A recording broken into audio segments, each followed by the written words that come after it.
Hey everybody, welcome back to Common Knowledge, a show where I'm looking at common cards and telling you if they are pretty good in Pauper. Today we're going to do something a little bit different. We're not just rating 10 cards like we normally do, but this time we're actually going to look over an entire set, or I guess technically two sets. We're going to look at both the Avatar and Avatar Eternal cards today. Just the commons, obviously. This is Common Knowledge.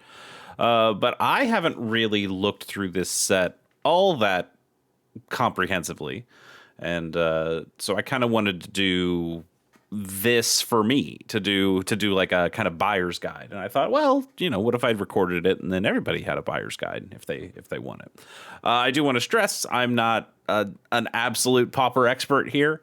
I'm sure there will be some synergies and things that I am missing, and I just don't know everything. I don't know all the decks. I know a decent amount of decks. I've built a lot of decks. I've played against a lot of decks, but no one person can think of everything.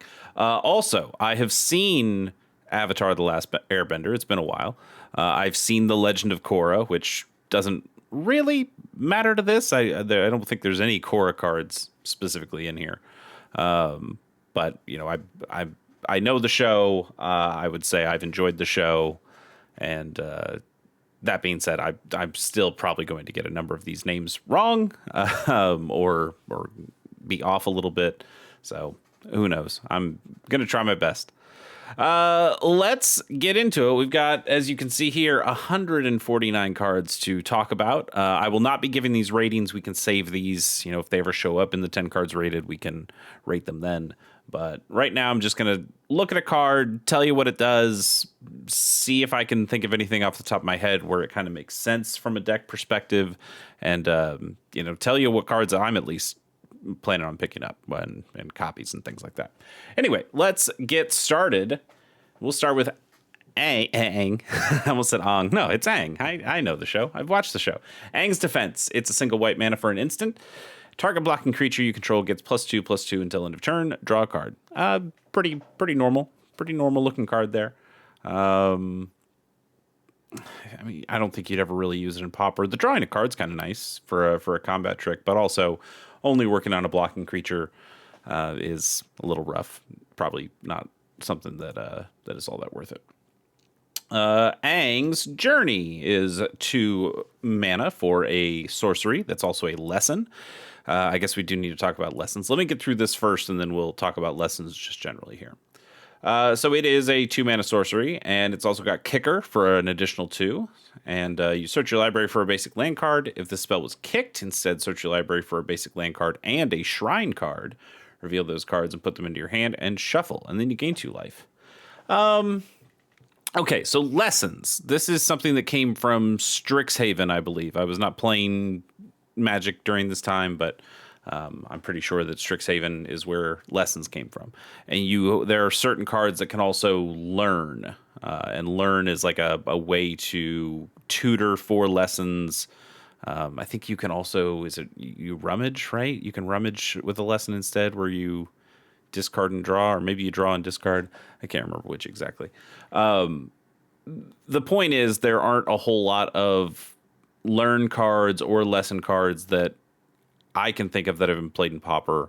And maybe those get better because these Avatar cards seem like they have better lessons as part of the set. So it could be that we see a resurgence in some of those older Strixhaven cards that have the learn mechanic. So some of these could be really good. I'm going to kind of take these in a bit of a vacuum of just how good the card is generally. But then, if we have learn pieces that we also like, then maybe these cards get even better since you can kind of tutor for them. So for this one, you're spending 2 mana to put a land in your hand, or you're spending 4 mana to put a land and a shrine in your hand. I'm trying to think of any shrines in common, and I'm kind of blanking a little bit. Let's see if I can just very quickly go shrine and then see if any of them are legal in. All right, instead of that, I'll just put common. Where the hell's that? Down here. All right. any shrines in common? The answer is no. The answer is no, there are no common shrines. Maybe there's some common shrines in this avatar set that they just haven't listed. I don't know. I'm going to guess that there are no common shrines, so that part of the card is also not going to work all that great. And at that point, you just play, a rampant growth, right? You play so many different things. A cleansing wildfire. There's so many ways of ramping that actually ramp instead of just putting the land into your hand. I don't think this is all that great. The gain the 2 life's all right against something like Burn, but even then, it's not really that big of a deal. Let's keep moving on to Aardvark Sloth. Hell yeah! What a great creature type.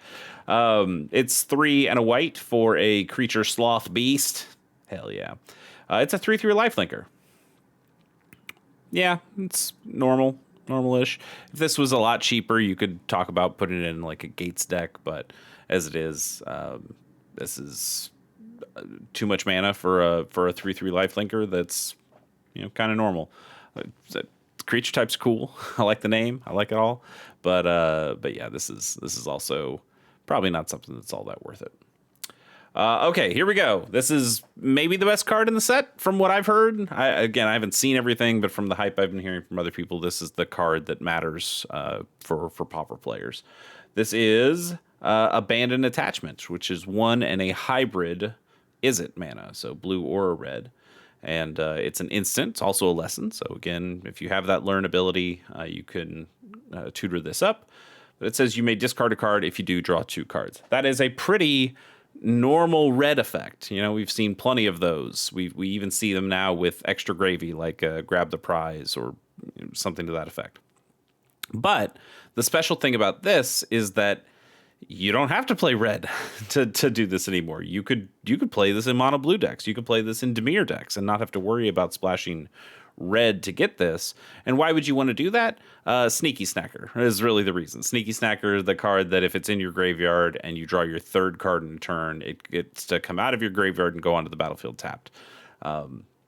Now you don't have to splash red or be in a red deck to be able to play Sneaky Snacker effectively. You could put this in lots of different things. You could put this in Terror. I don't know that you necessarily would, but you could put this in a Terror deck and switch out your Delvers with Sneaky Snackers. You could put this into Dimir decks. Like I said, you could put this in a lot more colors than you could before. So while it's not like a stunningly great effect that's better than any effect we've gotten before, it's now more useful or it has more variety of decks that can use this kind of ability. And that's a big deal. Even though blue is a color that is very good at drawing cards, what blue does more often is looting, which is drawing and then discarding, for Sneaky Snacker is not how you want to do it. You want to be able to discard the Sneaky Snacker from this effect and then draw the 2 cards on that 3rd draw because you drew 1 at the beginning of your turn. That activates the Sneaky Snacker and you get it into play for free. But now you can play Sneaky Snacker, which is a blue and a black to play normally. You can play it in its own colors without having to, play it in a red deck where you wouldn't, any of your red mana wouldn't be able to cast it normally if you needed to cast it normally. So I think this card is going to be pretty good. I actually have 4 copies in my pre-order cart right now. This is going to be a useful Pauper card. I don't know exactly where it shows up, but people are going to find spaces to use this specifically with Sneaky Snacker and potentially other cards as well. But that's the card that we know it's going to get a lot of use from. So this is a definite pickup for sure. Acrobatic Leap is a single white mana for an instant. Target creature gets +1/+3 and gains flying until the end of turn. Untap it. Yeah, pretty normal. I feel like I've seen this in other colors.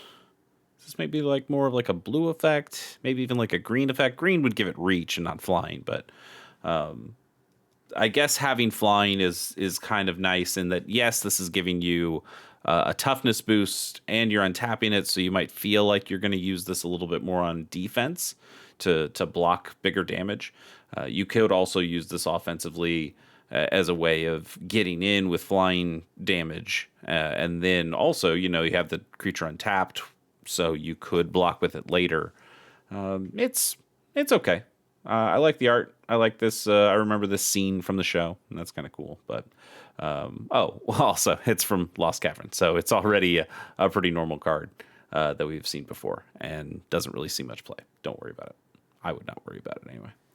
Airbending lesson is 2 and a white for an instant. It's a lesson, as it says. You airbend target non-land permanent. So airbending is exiling this non-land permanent, and while it's exiled, its owner may cast it for 2 generic mana rather than paying its mana cost, and also you draw a card. I like airbending as a mechanic that you can use both on your opponent's stuff to for like a tempo reason, but you can also use it on your own stuff to protect it. Maybe if somebody's trying to destroy something of yours, you can use this to, yes, you have to pay for it again to put it back out on the battlefield, but you at least have a way of keeping it from dying, keeping it from going to the graveyard, and that's pretty nice. It's also a nice way of repeating ETB triggers if you need to, if you don't have like an ephemerate on you, or like some way of blinking your creature.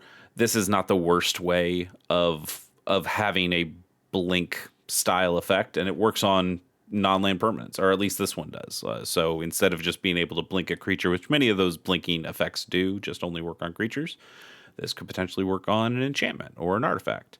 And that could be really useful. Imagine using this on a Tithing Blade or something like that, where you're just able to play the Tithing Blade again, and you draw a card. That's pretty cool.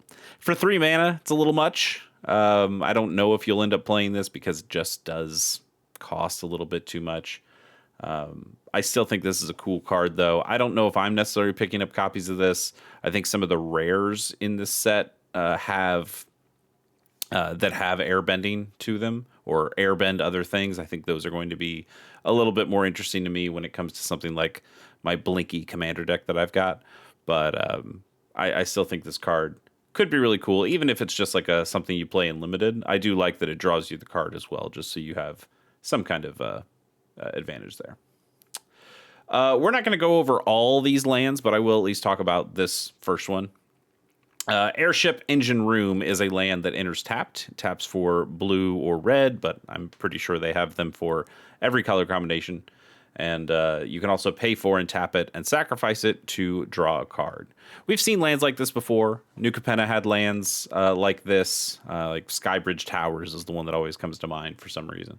And it enters tapped. It also taps for 2 different colors. And you also pay for and sacrifice it to draw a card.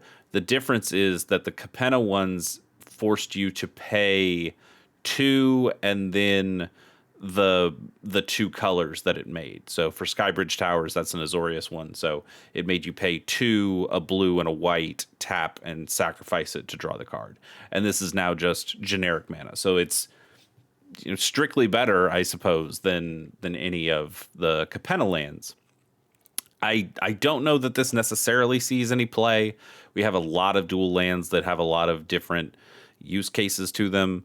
I think the deserts that ping, or even the gain lands that gain you a life, or the Dominaria ones that have the actual land types on them, I think those all probably make a better case than these for getting play.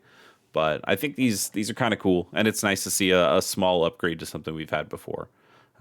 So they're okay. I don't think I'm going to pick any up, but if I ripped one in a pack someday and just had it, I'm like, okay, yeah, it's all right. Avatar Enthusiast is 2 and a white for a 2/2 human peasant ally creature. And whenever another ally you control enters, put a +1/+1 counter on this creature. So art's fun, obviously. I'm interested to see how well something like this does. Excuse me. It probably costs a little too much. I don't know how many common allies are really going to be all that playable. I don't know if Avatar has a lot of allies in the sets for sure, but are there going to be enough playable ones, and are there enough playable allies from the Zendikar days to make a new deck in Pauper? I'm not really sure. I think we have better luck with cards that are like this in that they can grow whenever a thing happens.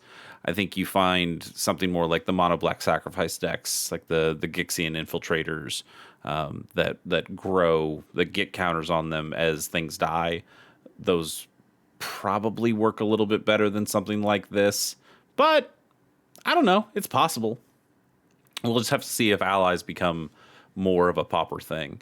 And at the moment, I don't know that they will be. But if they do, this could be a kind of useful card. And it still probably costs a little too much. Like, just imagine it as kind of like an Ajani's Pride Mate, because that's a 2/2 that comes into play and then gets a +1/+1 counter when a thing happens. For that one, it's gaining life. For this, it's when an ally enters. But that also costs 1 and a white instead of 2 and a white. So I would stick more to the Pride Mate, except that's uncommon. They really do. I really think they should make a common variant of the Pride Mate and see how that does. But yeah, other than the art, I'm not particularly jazzed about this card.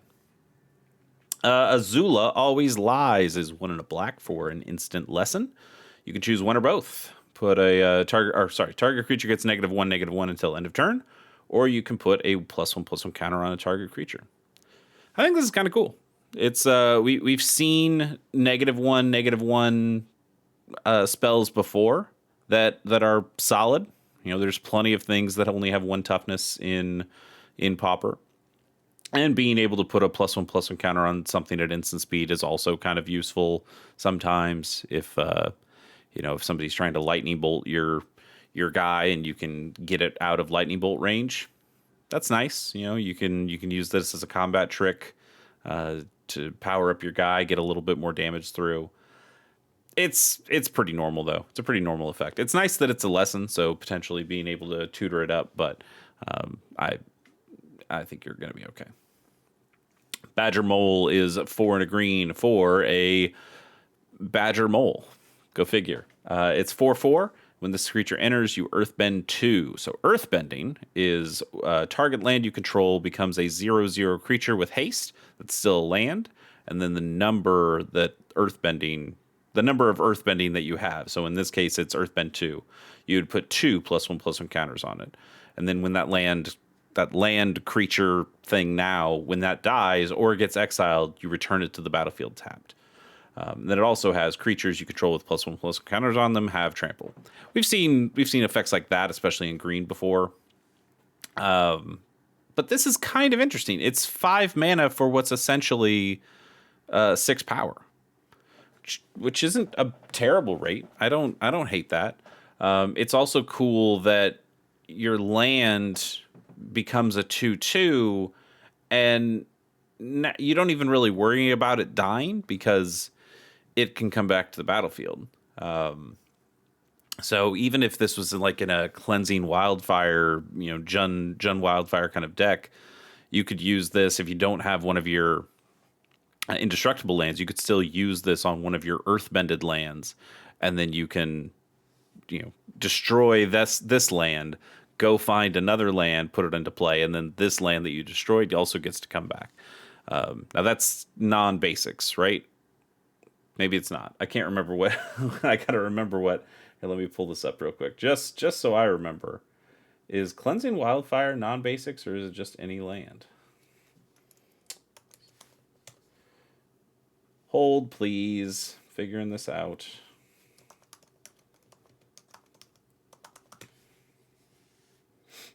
Oh, it's just target land. You can do it on anyone. So yeah, even better. I think Wildfire or Jund Wildfire, or specifically just Cleansing Wildfire as a card, should work pretty well with these earthbended lands that you can make.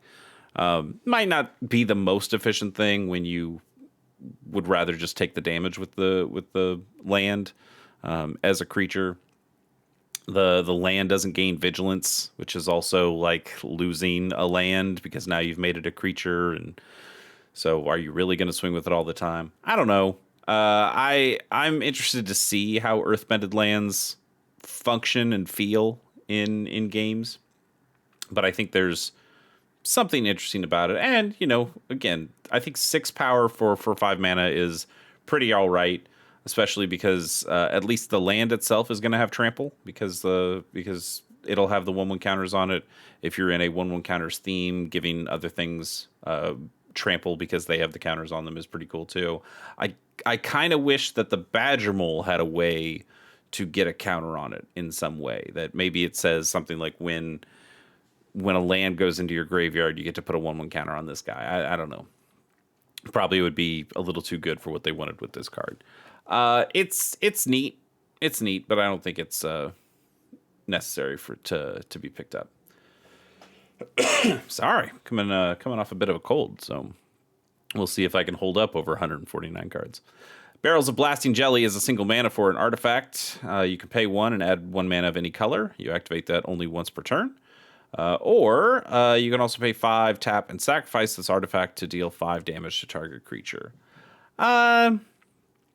It's nice that it's a cheap thing that can filter, but we already have a number of cheap artifacts that can filter.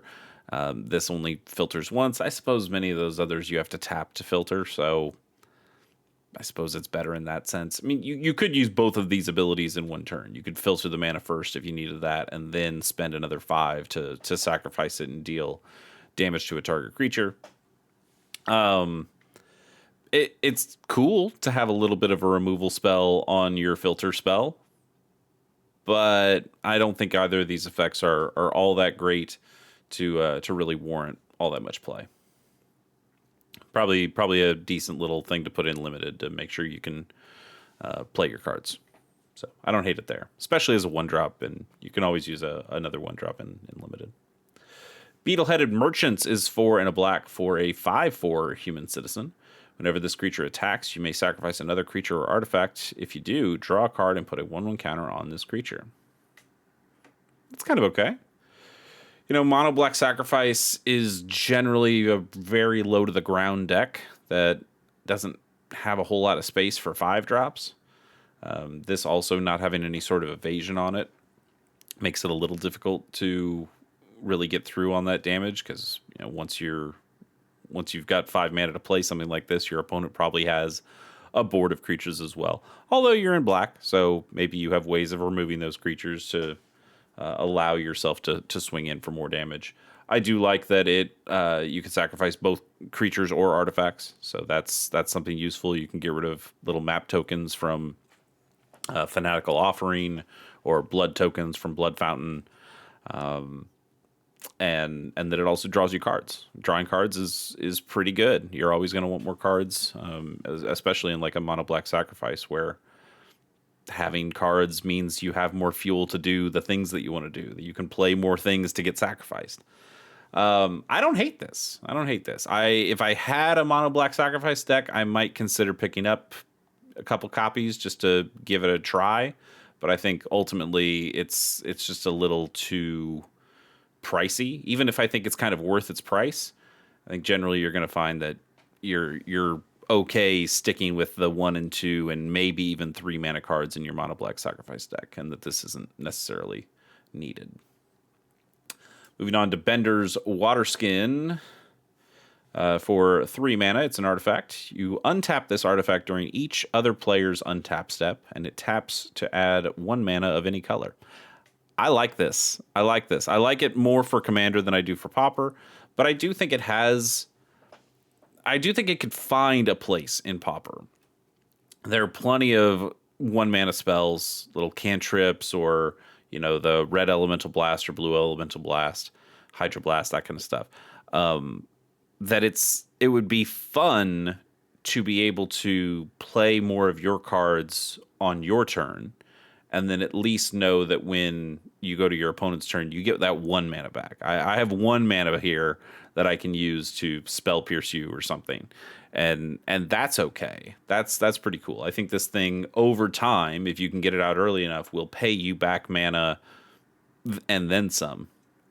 But those games have to go on relatively long. But if you're in blue that is using spell pierces or blue elemental blasts,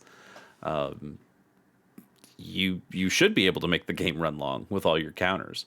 And this also allows even a like a mono blue deck to play red elemental blasts in the sideboard, because this is a way of making any color of mana. So you should be able to have more sideboard pieces to it.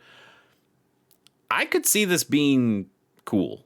I think it might be able to work. 3 mana rocks are not favored much of anywhere these days, but I think this one's unique ability to give you mana on each player's turn. I guess there's one other card that kind of does that. I don't know if it's a common though, but I think it just gives you a generic mana at each upkeep.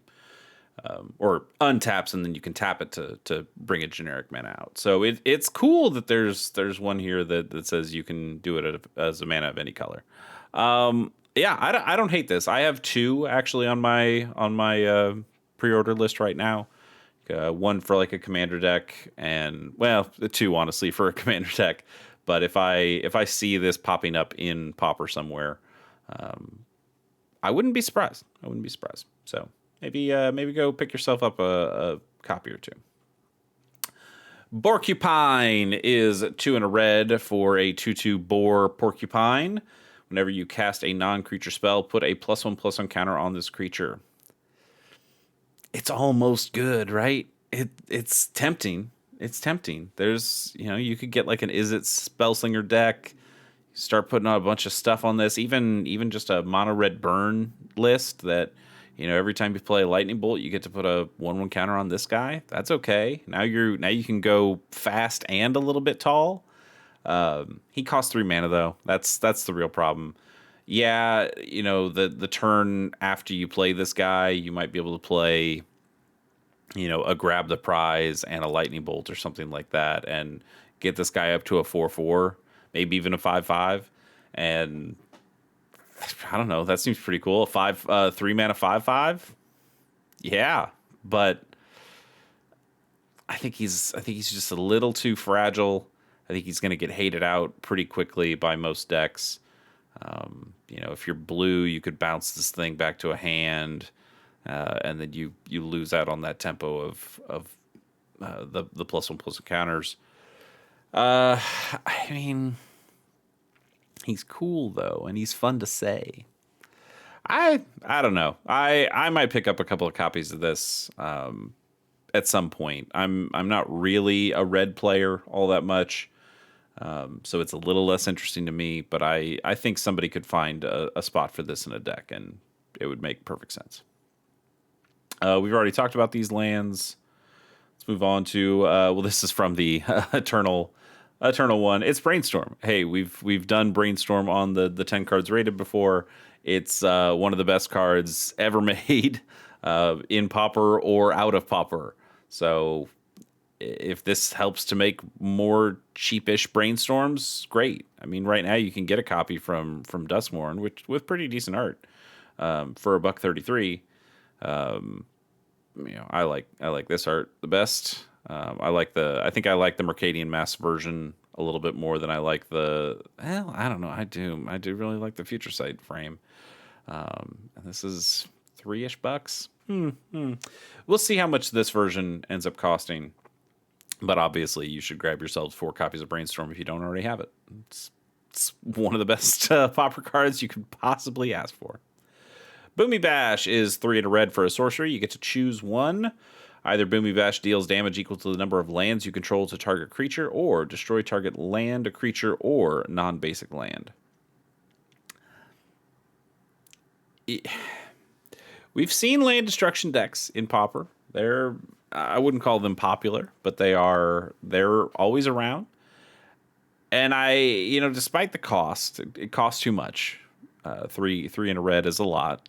You have Cleansing Wildfire costs 2, but that's special circumstances. But even a Stone Rain costs 3, and that destroys any land. So take that as you will. But this does have the modality of being able to also just deal damage to a creature.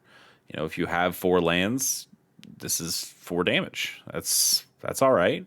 That could be pretty useful, and it continues to scale over the course of the game. So this is a way that red could deal with Tolarian Terror. It's something to consider, I suppose. But it does seem a little bit more memey, a little bit more limited playable. Of destroying lands could be silly.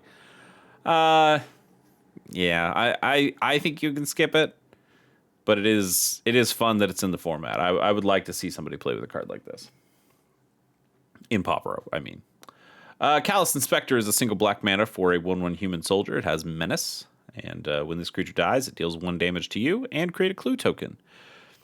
It's interesting, right? You know, there's white has its inspector creatures that make the clue on enter, and this makes the clue on death. The pinging to you, that I guess that didn't feel all that necessary to me. Black has a number of things that have you draw and lose a life, but you don't even get to draw here. You make the token that can draw eventually, but that's a lot more mana that you have to pay into it. A 1/1 menace for 1 isn't bad. Like, this is not the worst 1-drop that you can put out. If you're in kind of an affinity deck, I suppose this does leave an artifact token when it dies, but I think in most cases you'd rather just play a Blood Fountain turn 1, put out 2 artifacts in 1 turn instead of waiting for this guy to die. He will get a little damage in there, I suppose. Yeah. This certainly could be part of a deck going forward. I just don't see it. I don't really see where it goes. I don't love that it pings you when it dies, so I wouldn't necessarily put it in like a sacrifice deck. That just feels like you're losing life that you didn't have to lose.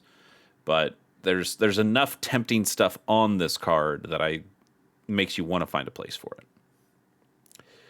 Canyon Crawler is 4 and double black for a 6/6 spider beast with Death Touch. When this creature enters, you create a food token, and it has Swamp Cycling too. So it's almost like a Generous Ent, except that it's in black, obviously, instead of green. It has double pips instead of just a single green pip, and it's the cycling ability costs 2 instead of 1, and that really does kill it. You don't really see any of the basic land cyclers that cost any more than 1 show up anywhere. So it's really just those Lord of the Rings ones like Troll of Khazad-dûm or Generous Ent or Oliphant, and I think they've made some pretty cool land cyclers in other sets. Like, I like Balam T-Rexar, whatever it's called. I think that's a pretty cool card as well, but it doesn't see any Pauper play because you just have Generous Ent, which is good enough.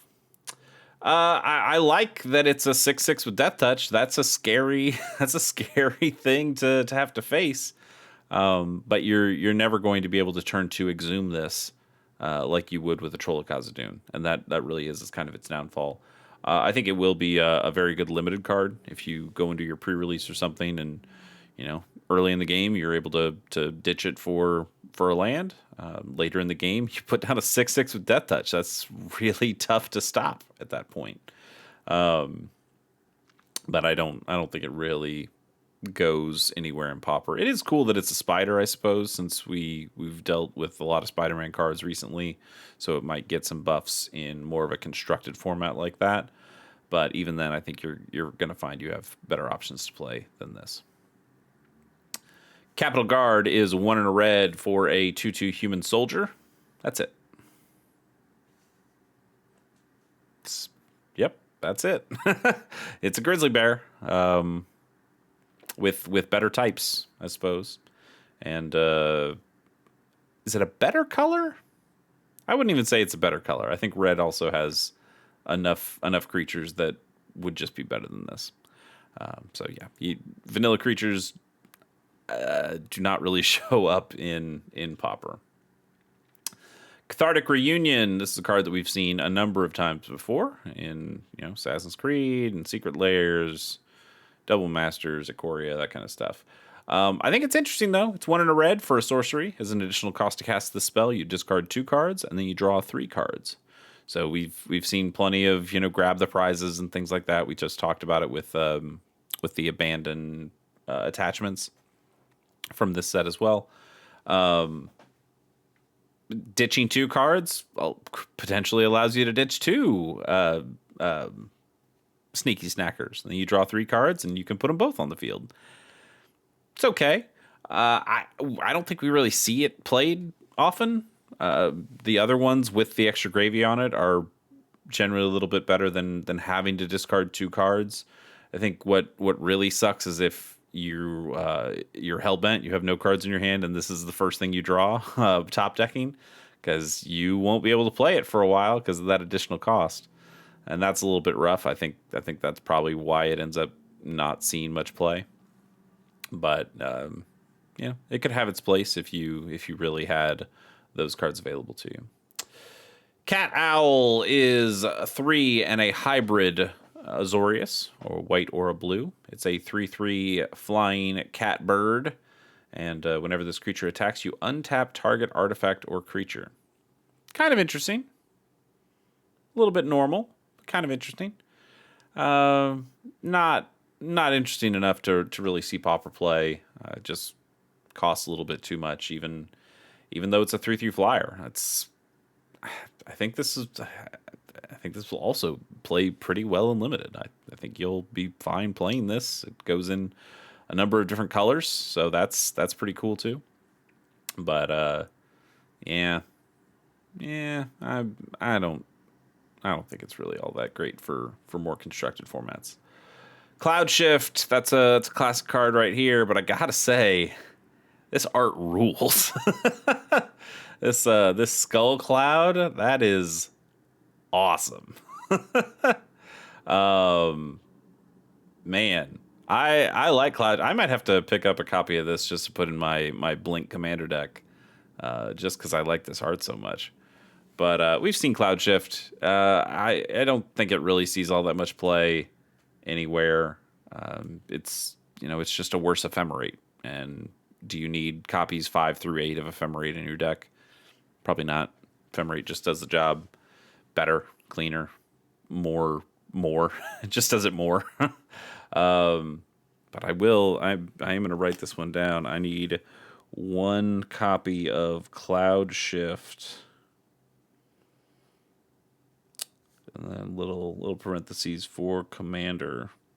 I'm not even sure if Cloud Shift is in that Commander deck. I might not have it in there. I might have other options that are not Cloud Shift. But if I do, it's getting replaced with this art. That's rad. Compassionate Healer is 1 and a white for a 2/2 human cleric ally, and whenever this creature becomes tapped, you gain a life and scry 1. It's okay. It's okay. But pretty normal. You're gonna feel real bad if you play this card and then your opponent lightning bolts it or Grim Bobbles it or something and just gets it off the field before you even can tap it. And that'll be a real bummer. I guess it'll be nice if you ever get to waterbend something. We'll talk about waterbending, but it's kind of like a convoke thing where you can tap your creatures. Maybe if you can find some common vehicles or something that allows you to tap this thing without having to actually put it into combat, that could be okay. Gaining a life and scrying 1, if you do that turn over turn, could turn into some pretty solid life gain and card advantage or card selection, I suppose. But I don't think it's all that great. But it's interesting.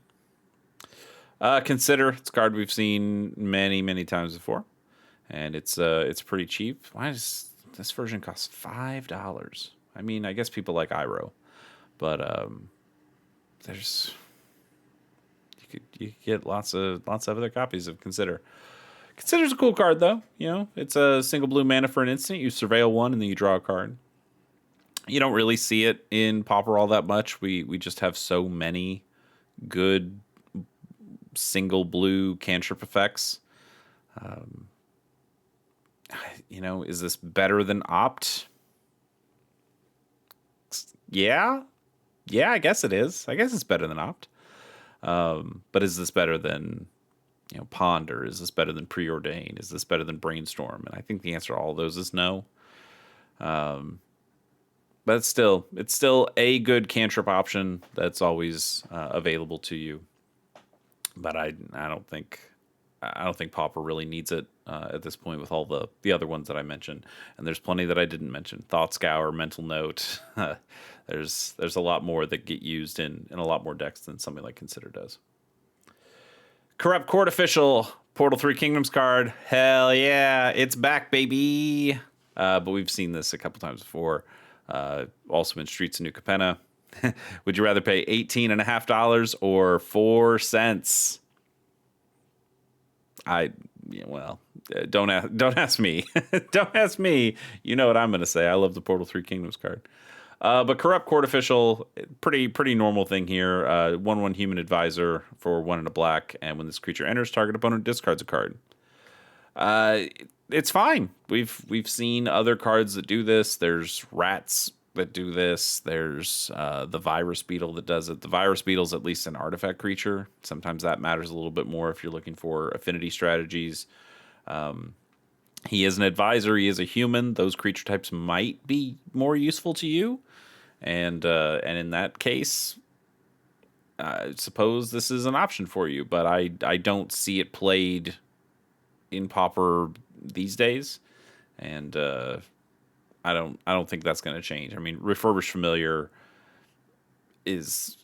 can be cheaper than this and can be more useful, could draw you a card, flies as a 2/1. Like, there's all sorts of reasons. Like, sure, that card could also cost more than Corrupt Court Official, but generally you just don't play it until you're able to get the affinity for artifacts up enough to make it even cheaper. So, but hey, Portal 3 Kingdoms card. Yeah, I see you. Moving on to Cunning Maneuver, it's a 1 and a red for an instant. Target creature gets +3/+1 until end of turn, and you create a clue token. It's okay. Red is not the color I'd want this effect in. You know, if this was black, I think I'd be a little more generous to it.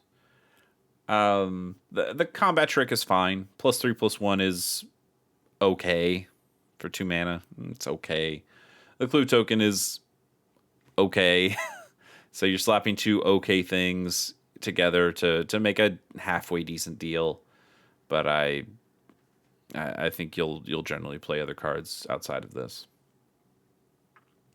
Curious Farm Animals is a pretty good one from what I've heard. It's a single white mana for a creature that is a boar, elk, bird, and ox. It's a 1/1, and when this creature dies, you gain 3 life. You can also pay 2 and sacrifice this creature to destroy up to 1 target artifact or enchantment. I like it. I like it for a number of reasons. You know, it does have some life gain on it when it dies, and you have the ability to determine when it dies. You know, whether you want to block with this and chump with it, or you're actually paying the second ability to sacrifice it whenever you want. And sacrificing it, that's a decent effect to destroy an artifact or enchantment. We see plenty of these kinds of effects on instants.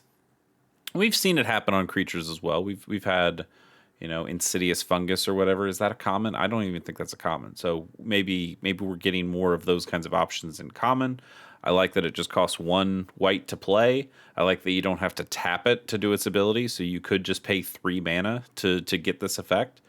You know, if they made a 3 mana sorcery speed or a 3 mana sorcery that said gain 3 life and destroy up to 1 target artifact or enchantment, I think most of us would go, that's not all that great, is it? But you have that option on this card, plus it's also a creature that you could play on turn 1. That's okay. That's okay. I'm gonna grab myself 4 copies of this. Honestly, maybe even 5 in case I find like a commander deck that it might go into as an option. But yeah, Curious Farm Animals. It seems really decent, especially if you're a deck that is, you know, wanting to have kind of more spell effects, more instant sorcery kind of effects, but you want them on creatures because you're playing something like Lead the Stampede or Winding Way or whatever other kind of creature tutory card advantage cards you have. this is an option instead of playing your disenchant styles that would just be the spell. And there is some usefulness from that. So I think that's a solid card. Cycle of Renewal is 2 and a green for an instant. It's also a lesson. Sacrifice a land, search your library for up to 2 basic land cards, put them onto the battlefield tapped, and then shuffle. This is Harrow, but worse, right? Harrow, you get to keep the cards untapped. Yeah? I suppose I can look at it this way. This way, now you can watch it too. If I go Harrow. Yeah, so you sacrifice a land, you search for 2 basic lands, you put them onto the battlefield, does not say tapped, and then you shuffle. Harrow already available in Pauper, doesn't really see any play, and this is just worse. Although Harrow does say as an additional cost to cast, whereas this doesn't. So if somebody counterspells this, you don't have to sacrifice the land. You do in Harrow's case. But I'm pretty sure, I cannot remember the name of it, but they have made another Harrow that also gets rid of that ability. Or I think there's also a creature that does it too. That basically does what Harrow does when it comes into play as an ETB effect. So yeah, outside of it being a lesson that you might be able to tutor up for, I don't think this is something you really need to worry about. Dai Censor is 1 and a black for a 2/1 human soldier advisor. You can pay 1 and sacrifice another creature, and this creature gets +2/+2 until end of turn. Activate only once each turn. Pretty boring. You know, Mono Black Sack has lots of ways of sacrificing things more than once each turn, and they're cheaper than this. They're cheaper than this in many ways. You know, your Viscera Seers, your Carrion Feeders. They're just going to be better options than a card like this. So it's a useful thing for these kinds of. Is this like the Jumpstart packs, maybe? Or is that what the Eternal stuff's for? Totally makes sense as a Jumpstart card. Makes a lot less sense for a Pauper card. Dai Indoctrination is 1 and a black for a sorcery lesson. You can choose 1. Target opponent reveals their hand. You choose a non-land permanent card from it, and that player discards that card, or you Earthbend 2. This is all right. I mean, it's like a what is that? Pilfer? Yeah, it's a Pilfer as an option, or Earthbend 2 as an option. Being a lesson, again, you can potentially tutor this up. It seems like a useful thing, like something you could have in a sideboard, and if you have good learn cards that allow you to find those tutors. I find those lessons by tutoring them. Yeah, not bad. But I don't know. I can't remember what the learn cards are. If there are any ones that are all that playable by themselves, we might have to wait until the new Strixhaven set comes out to see if there are any better learn cards that show up there. So we'll see. But I'd keep an eye on this one. But I don't think you need to pick up copies right now. I do like the Earthbend 2 as an option, though. You know, I think most of the time you'll play the first choice here. But having the option to make a 2/2 can be okay sometimes. You know, a 2/2 that blocks chumps and then comes back as a land, so you don't feel like you've really lost out on tempo as much. That's not too bad. Deadly Precision is a single black for a sorcery. Has an additional cost to cast this spell. Pay 4 or sacrifice an artifact or creature. Destroy target creature. Yeah, we've seen lots of cards like this, and they're all okay. And pretty much none of them see Pauper play. I like the art though. Deer Dog. Look at this art. I like this. Deer Dog is 1 and a red for a 1/3 elk dog with first strike. It's not all that great, but the art's good. Yeah. Interesting. I mean, I guess this makes sense for like Jumpstart packs that really are more of like a introductory product from Wizards. First strike is generally not something they show reminder text for anymore. People kind of just know what first strike does. But I suppose in that product, it makes a little bit more sense to explain what something like first strike does. But I haven't seen reminder text for First Strike for a long while. Interesting. Deny entry is 2 and a blue for an instant. Counter target creature spell. Draw a card, then discard a card. Yeah, I mean we've got refute in the format already, which is 1 a blue and a blue that counters any spell and then draws a card and discards a card. That also doesn't see play. You're just gonna play counterspell, right? You're just gonna pay the 2 blue for counterspell. You might pay the 1 and a blue for mana leak. The looting effect here is okay, but it's I would say that I'm trying to think of the last 3 mana counterspell anybody might have played in a Pauper game, and I'm really coming up blank. I've seen it in Standard. There's the one that can either counter a spell or tap 2 target creatures, or do both, which is pretty cool. But yeah, I don't think this shows up anywhere. I also now wish that I had sorted these by color and not by alphabet, and not sorted them alphabetically. I like looking at colors as a whole, so you can get an idea of how they might synergize with each other a little bit more. But I suppose this is a decent way of showing us that we are nowhere near the end of this video. We'll try picking it up just a little bit. Deserter's Disciple is 1 in a red for a 2/2 human rebel ally. You can tap it, and another target creature you control with power 2 or less can't be blocked this turn. Pretty normal. We've seen effects like this before on a number of cards. I don't think it's all that special. Dire Sight is 2 and a black for a sorcery. Surveil 2, then draw 2 cards. You lose 2 life. Yeah, we just saw this in Bloomburrow, so we know this effect. Have we even talked about this on the show before? I do not, or on the 10 cards rated before, because I don't remember this art for Dire Sight, but I do remember a Surveil, draw 2, lose 2. Maybe it wasn't Surveil, maybe it was something else, and then you draw 2, lose 2. But you should, if you want this effect, I think Night's Whisper or Sign in Blood are just better cards than this. They remove the Surveil part, but they have the draw 2, lose 2 part.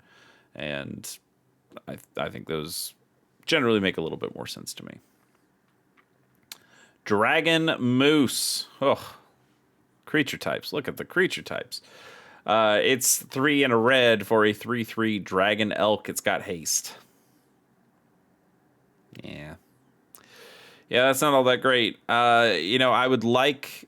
It would have been nice to have ways of getting cheaper dragons into a set like this, because there are not a whole lot of cheap dragons. There are some. You saw some from the Baldur's Gate sets. And those brought in a couple of cheaper dragon creatures that are kind of nice if you want to do dragon tribal. I do have a dragon tribal Gruul Pauper deck that's okay. It's not great, but it's okay. And it's nice to be able to have those cheaper dragons that you can get down on the ground first, or have stuff to behold if you need to behold those things. But this costs about as much as some of the cheaper, or some of like the mid-tier dragons would be in a deck like that. And this thing doesn't fly, and it doesn't do anything other than attack when it comes into play, and that's not good enough. Dramatic Reversal. This is a classic card that has I would say it's probably more of a classic commander card that will try to be a combo finisher. You see this played with what's it called? The I have copies of this card. It's from Mirrodin. It's the I don't know. You exile an instant from your it's got imprint on it. You exile an instant from your hand that costs 2 or less, and then you can tap it to Isochron Scepter. Ooh, got it. Don't scream at me. Don't scream at me in the comments. I remember. So Isochron Scepter, you exile this under Isochron Scepter, and then you can tap the Isochron Scepter to cast a copy of that spell for free, and it untaps all your non-land permanents, so it untaps the Isochron Scepter, and then you can just keep doing this. And if you've got so many different options, but for a fun Pauper one, a Prodigal Sorcerer could tap and ping an opponent, and then untap everything, and then tap it to ping an opponent, and you can do that infinitely. Isochron Scepter, not a common card, so you would not be able to do that combo in Pauper. But Dramatic Reversal is a cool card. It's nice that it's getting a reprint. It doesn't have a ton of reprints, and only one of these is halfway cheap. And I would say when you're thinking about Pauper, I would not even call $1.59 all that cheap. So nice to see it getting a new art and a new copy, just to get prices down on that. But not really something you would have to worry about in Pauper, unless somebody finds some other combo there that I am not familiar with. I don't know. Maybe there's some kind of like Archaeomancer thing where you're able to. I truly do not know. Okay, let's talk about Earthbending Lesson. It's 3 and a green. Let's get it back on the field there. Okay. Earthbending Lesson is 3 and a green for a sorcery. It's a lesson. You Earthbend 4. It's 4 mana for a 4/4, but you didn't have to play a creature to do it. Puts 1/1 counters on a land. It's not that great. It's really not that great. Still, like I said before, I'm interested to see how Earthbending plays in all formats, whether it's limited or constructed formats. I would be more interested in seeing just how people react to something like Earthbending. Maybe there's a lot of cool tech that we just haven't discovered yet about turning your lands into creatures that can come back onto the battlefield when they die or get exiled. There might be something there. I don't know. But for now, this kind of just looks like paying 4 mana for a 4/4. And okay, I guess. Earth Kingdom Soldier is 4 and a hybrid Selesnya, a green or a white, for a 3/4 human soldier. It's got Vigilance. And when this creature enters, you put a +1/+1 counter on each of up to 2 target creatures you control. Which could be this one. So this could be one of your ones. So you could have a 4/5 and then another 1/1 counter on something else. A 4/5 vigilant creature for 5 is okay, I suppose. Plus you have another 1/1 counter to throw somewhere else. He's all right. Yeah, this is okay. It's not great, but it's okay. Earth Rumble Wrestlers, gotta love a good wrestler. We got a wrestler in Spider-Man. Wrestlers are coming back. I think we had, what was it in Modern Horizons or was it in Tarkir Dragonstorm that had like a elbow drop? So there's a lot of wrestling going on in Magic the Gathering recently. Anyway, Earth Rumble Wrestlers is 3 and a hybrid Gruul, so a red or a green, for a 3/4 human warrior performer. It's got reach, and this creature gets +1/+0 and has trample as long as you control a land creature or a land enter the battlefield under your control this turn.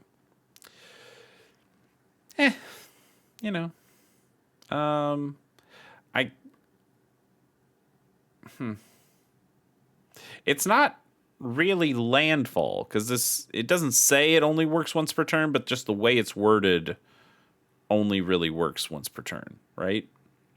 And at that point, it's just a 4/4 with trample and reach. Trample and reach, I would not say are the best of friends. They are not necessarily a big synergy thing, because trample is a strictly offensive ability.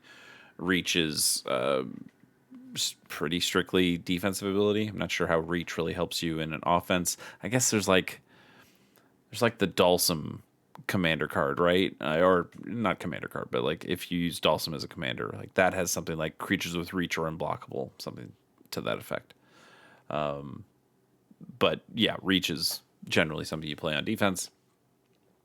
Like if it's had vigilance and reach, that makes a little bit more sense. But I don't know. It seems a little underpowered to me. Earth Village Ruffians is 2 and a hybrid Golgari. That's a black or a green for a 3/1 human soldier rogue. When this creature dies, you Earthbend 2. It's interesting. We've seen Infestation Sage and cards like that will leave something behind when they die, and this kind of leaves something behind when it dies. Like you're not actually getting another creature on the battlefield, but you are turning a land into a creature. You're going from a 3/1 to a 2/2.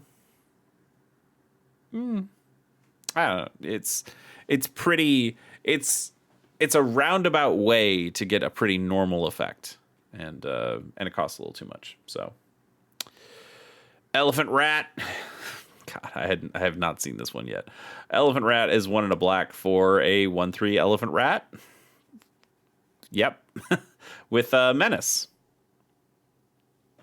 Yeah, it's fun. The creature is fun, but I would not play that. Explore has been played in, or has been printed in a number of different things. I actually really like this this Bloomborough. Oh, this is Foundations, but it's the same as the Bloomborough one. I like that one.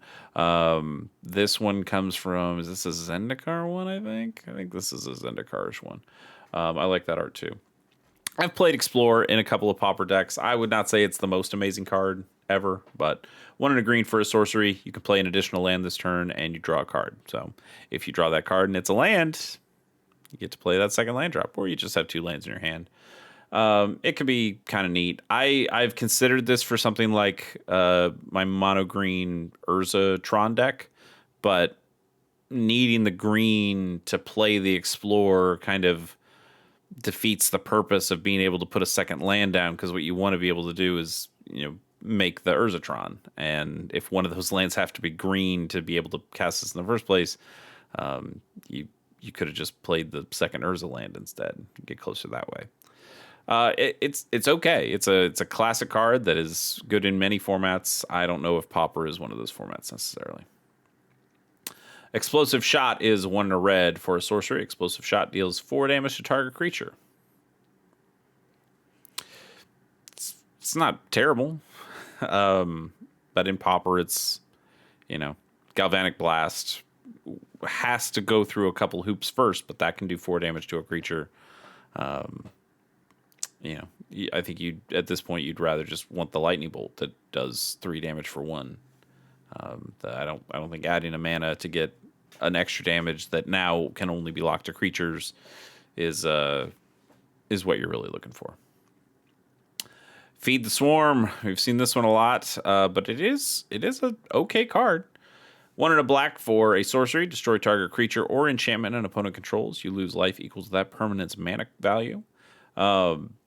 Black does not have a whole lot of ways of destroying enchantments. Definitely not ways of targeting those enchantments. Sometimes it'll force an opponent to sacrifice an enchantment, but this is a targeted removal piece that can destroy either a creature or an enchantment, which is nice.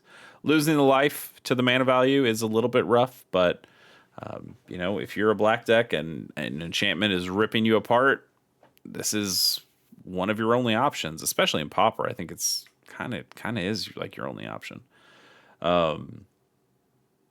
Feed the Swarm's always been good. I think I like this art a little bit better, and it's the art we've seen many other times. I just dig that a little bit more. Although I don't think I'd seen this Duskmourn Commander one. That I kind of don't hate that. I kind of don't hate that. Let's keep going. Firebending Lesson is a single red for an instant. It's a lesson. You can kick it for an additional 4 mana. And Firebending Lesson deals 2 damage to target creature. If it was kicked, it deals 5 damage to a target creature instead. Now this, I think, is we saw this 4 damage for 2. I think this is generally a little bit better. Like you either are pinging out little small stuff for a single mana, and there's plenty of small stuff to ping out in Pauper for sure, but 5 is a much more important number to get to in amount of damage than 4 is. 5 is going to hit those Solarian Terrors, although you'd have to pay 1 for the spell, 4 for the kick, and then another 2 for the ward. That's a lot of mana to spend on a Solarian Terror. It will kill a Cryptic Serpent, though, which also, that's a 6/5, so that's nice that it has that option, that ability to do that. And 5 gets past a lot of other thresholds for creatures as well.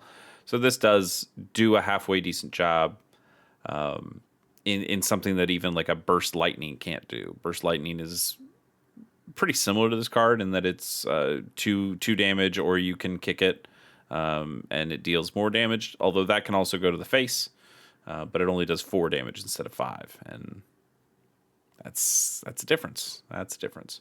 I don't really think we're going to see a whole lot of play out of this card, but I could see maybe a copy or two in a sideboard if you really needed to get to that 5. Fire Nation Ambushers is 2 and a black for a 3/2 human soldier with flash. That's it. Flash is nice, but you need a little bit more than a vanilla creature that can come out at flash speed. That's not quite enough. Fire Nation Cadets is a single red mana for a human soldier. It's 1/2. This creature has Firebending 2 as long as there's a lesson card in your graveyard. We've not talked about Firebending yet. Firebending, whenever this creature attacks, you add a number of red mana to the number that Firebending is. So in this case, 2 red mana. And that mana lasts until end of combat. And then you can pay 2 on this creature, and this creature gets +1/+0 until end of turn. So it's cool that it is able to pay for its own fire breathing effect to pump it up a little bit.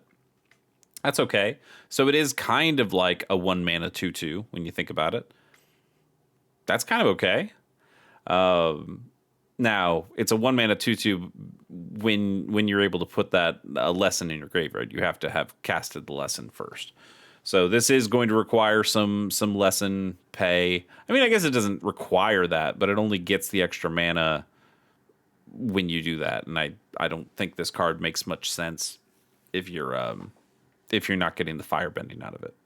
It is cool to just have a creature that can add a bunch of extra mana for you. Adding 2 mana is nothing to sneeze at, even if you can really only use it in combat. So it has to be used on abilities or instants or something like that. Still kind of cool. If lessons become more of a thing in Pauper, if I guess it has to be red lessons more specifically become a thing in Pauper. I think this is a card you probably look at, but outside of that, I don't think it really makes sense anywhere. Fire Nation Raider is 3 and a red for a 4/2 human soldier. It's got raid, as you'd expect a raider to have. When this creature enters, if you attack this turn, you create a clue token. Also pretty normal. We've seen effects like this. A clue token is not amazing on a 4 mana 4/2. You had to attack to do it. I mean, attacking is generally not going to be a problem for red, but I don't think the creature is all that great. And a clue token, when it enters play, I don't think is enough to sway me to liking it more. Fire Nation Soldier is 2 and a red for a 3/2 human soldier with haste. Yeah, we've seen stuff like that. I mean, human and soldier are probably better creature types. I mean, the only one that might even be better is Goblin, but I think we have a Goblin that is essentially this. So if you're playing that, you're probably already playing that. And I don't know if you're playing that even in a Goblin's Pauper deck. Next up is First Time Flyer. It's a 1 and a blue for a 1/2 human pilot ally. It's got flying, and this creature gets +1/+1 as long as there's a lesson in your graveyard. I mean, a 2 mana 2/3 flyer is okay, but again, you have to have that lesson. We'll see where lessons go, but it's all right. Probably not really good. I mean, it's probably a solid limited card, but I at that point it's like a French vanilla, 2/3 flyer. You can do better than that. It does block a lot of stuff. It would block I mean, even on its own, it blocks fairies. It blocks sneaky snackers. It does block a lot of stuff on its own, and then it even lives pretty nicely if it gets that extra 1/1. So I don't mean to crap on it too hard, but you generally want a little bit more out of this. Fists of Flame we've seen before. This is a pretty good card for like Zadahedron Grinder if you're playing that as a commander, like playing a really cheap one. But let's remember what this card does and see if it's good for Pauper. One or red for an instant. You draw a card until the end of turn. Target creature gains trample and gets +1/+0 for each card you've drawn this turn. It's okay. You're in red, so you need to actually draw those cards. You need to do the Faithless Lootings, or you need to, I guess Faithless Looting's not in Pauper, right? But you need to do those grab the prizes. You need to do those discard one, draw twos. How many of those can you really do? Like red is also mostly about exiling cards that you can then play. So like your experimental synthesizers, those aren't doing anything for this because you didn't actually draw the card, and that does narrow its effect a little bit. I mean, this card draws a card on its own, so you're always going to get at least +1/+0 in trample, but you'd like to be drawing 3 or 4 cards before. Actually, I guess it's giving you +2/+0, right? Because you drew a card before for your turn. Now you drew a card from this thing, so you get +2/+0 in trample. I still don't think that's. Oh God! Caught in the throat. I still don't think that's all that great. So let's keep moving on. Maybe I'll stop dying. Ooh, okay. Flexible Waterbender is 3 and a blue for a 2/5 human warrior ally. It's got vigilance and it's got Waterbend 3. Finally, our last bending. So this creature, if you Waterbend 3, this creature has base power and toughness 5/2 until end of turn. So Waterbend, you can either pay the cost itself, you can just pay 3 to get that effect, or while paying the Waterbend cost, you can tap your artifacts and creatures to help, and each one of those things that you tap pays for 1 generic mana. So you could do any combination of paying 1 mana and tapping 2 things, or tapping 1 thing and paying 2 mana, or tapping 3 things and paying no mana for it. I think it's kind of cool that you have options like that, especially in something like Pauper, where you do end up having a lot of little artifact tokens, or sometimes just artifacts that just sit on the field. Like, what's an Eager Wellspring doing other than just sitting there? So it's kind of nice that it could just tap and kind of pay for things until you have to sacrifice it for something else. Is this effect really what you need to Waterbend with? I'd say no. Like, we've seen these kind of creatures that are really tanky on their face, and then you have the ability to turn them into bigger threats if you can clear out your opponent's stuff.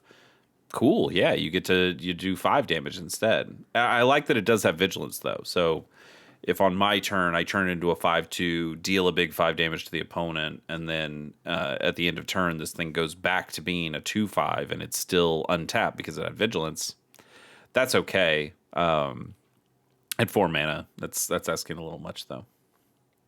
Flying Dolphin Fish is 1 and a blue for a 1/3 whale fish. It's got flying. Pretty normal card there. Pretty normal card. Foggy Bottom Swamp. It's fun to say, but we've kind of dealt with those lands before. Foggy Swamp Hunters is 3 and a black for a 3/4 human ranger ally. As long as you've drawn 2 or more cards this turn, this creature has lifelink and menace. It sounds nice, but drawing 2 cards a turn, even though yes, you've already drawn the 1 for turn, forcing you to draw a card each turn to get this ability active. I don't think this ability is all that amazing to begin with. Like, sure, menace makes it harder to block. Lifelink gives you life. But if this, I don't know. I think I would need it to do a little bit more for me to really consider it for one of my decks. So, not too much of a fan. Foggy Swamp Vinebender, though, 3 and a green for a 4/3 human plant ally. This creature can't be blocked by creatures with power 2 or less. And you can Waterbend 5 to put a 1/1 counter on this creature. Activate only during your turn. I don't like the only during your turn. I don't think that's. I mean, you're asking for such a big cost. I don't think that's the worst thing to leave at instant speed, right? Or I guess it still works at instant speed, but only on your turn. I think it'd be fine to have it on your opponent's turn too. Maybe they tested it like that and it felt broken.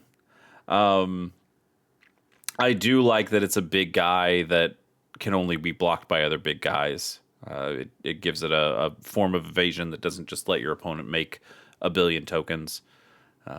That part's kind of cool, but it is a 4 mana 4/3, which I don't think is really enough. The Waterbend 5 is also a very steep cost, and sure, it's a fine mana sink if you end up with a ton of mana, but only being able to do it on your turn. I guess that's probably the reason why they can only do it on your turn, because you don't want to. You'd have to make the choice that I'm going to invest all this mana now, or invest my creature resources as well, where I'm tapping them, and then it goes to your opponent's turn, and they know that you've tapped down all your stuff or tapped down all your mana at least, and they can do stuff. If you just held this up each turn, and then at the end of their turn you tapped down all your stuff and gave this counters, I can understand why they didn't allow you to do this. But I think they made the cost so prohibitively high that I would have just left it in. Who knows? I mean, if it really blew up Pauper, then you could ban this out of Pauper. Who cares? But now you've made it just kind of useless in Pauper, I would say. Yeah, it's fine. I like the art though. I think it's cool. Cool looking card. Forecasting Fortune Teller is 1 and a blue for a 1/3 human advisor ally. When this creature enters, you create a clue token. This is a Thraben Inspector, except it costs 1 more, and it's got 1 more point of toughness. Is that really all that good? Not really, but it is in blue. So if you're in a Dimir shell or something like that, or a mono blue shell, and you don't have access to your core Skyfishers or your I guess Glinthawk doesn't help, but core Skyfisher is the one I was thinking of mostly. If you don't have ways of bouncing this back to your hand easily, I mean, you do though. Well, you don't have. Sorry. You have ways of bouncing stuff back to your hand in blue. You have the Dreamstalker is what I'm saying, but you don't have to splash white to have the Thraben Inspectors anymore. You could use this instead and drop the white. So now instead of playing white, you could go into black if you wanted to stick with Dimir, or you could go into other colors and still get some of the effects that white gets to do with the Thraben Inspector core Skyfisher, but slightly less efficiently from a mana standpoint. The other thing I've heard people say is like, hey, this is an advisor. Like if in a persistent petitioner's deck, that deck cares about advisors. That card specifically cares about tapping advisors, and this is one that you can tap for. That also is a decent blocker at 1/3, and also gives you a clue token. And being able to have that card draw available to you is nice anytime. So it's not really that bad. I think it looks worse on the face of it because we just have creatures that kind of do this for cheaper. But I think it does have some use cases. So if you are in a persistent petitioner's deck, or I guess even if you're not, I don't think this is the worst card to pick up some copies of, even if you probably won't see a ton of play out of it.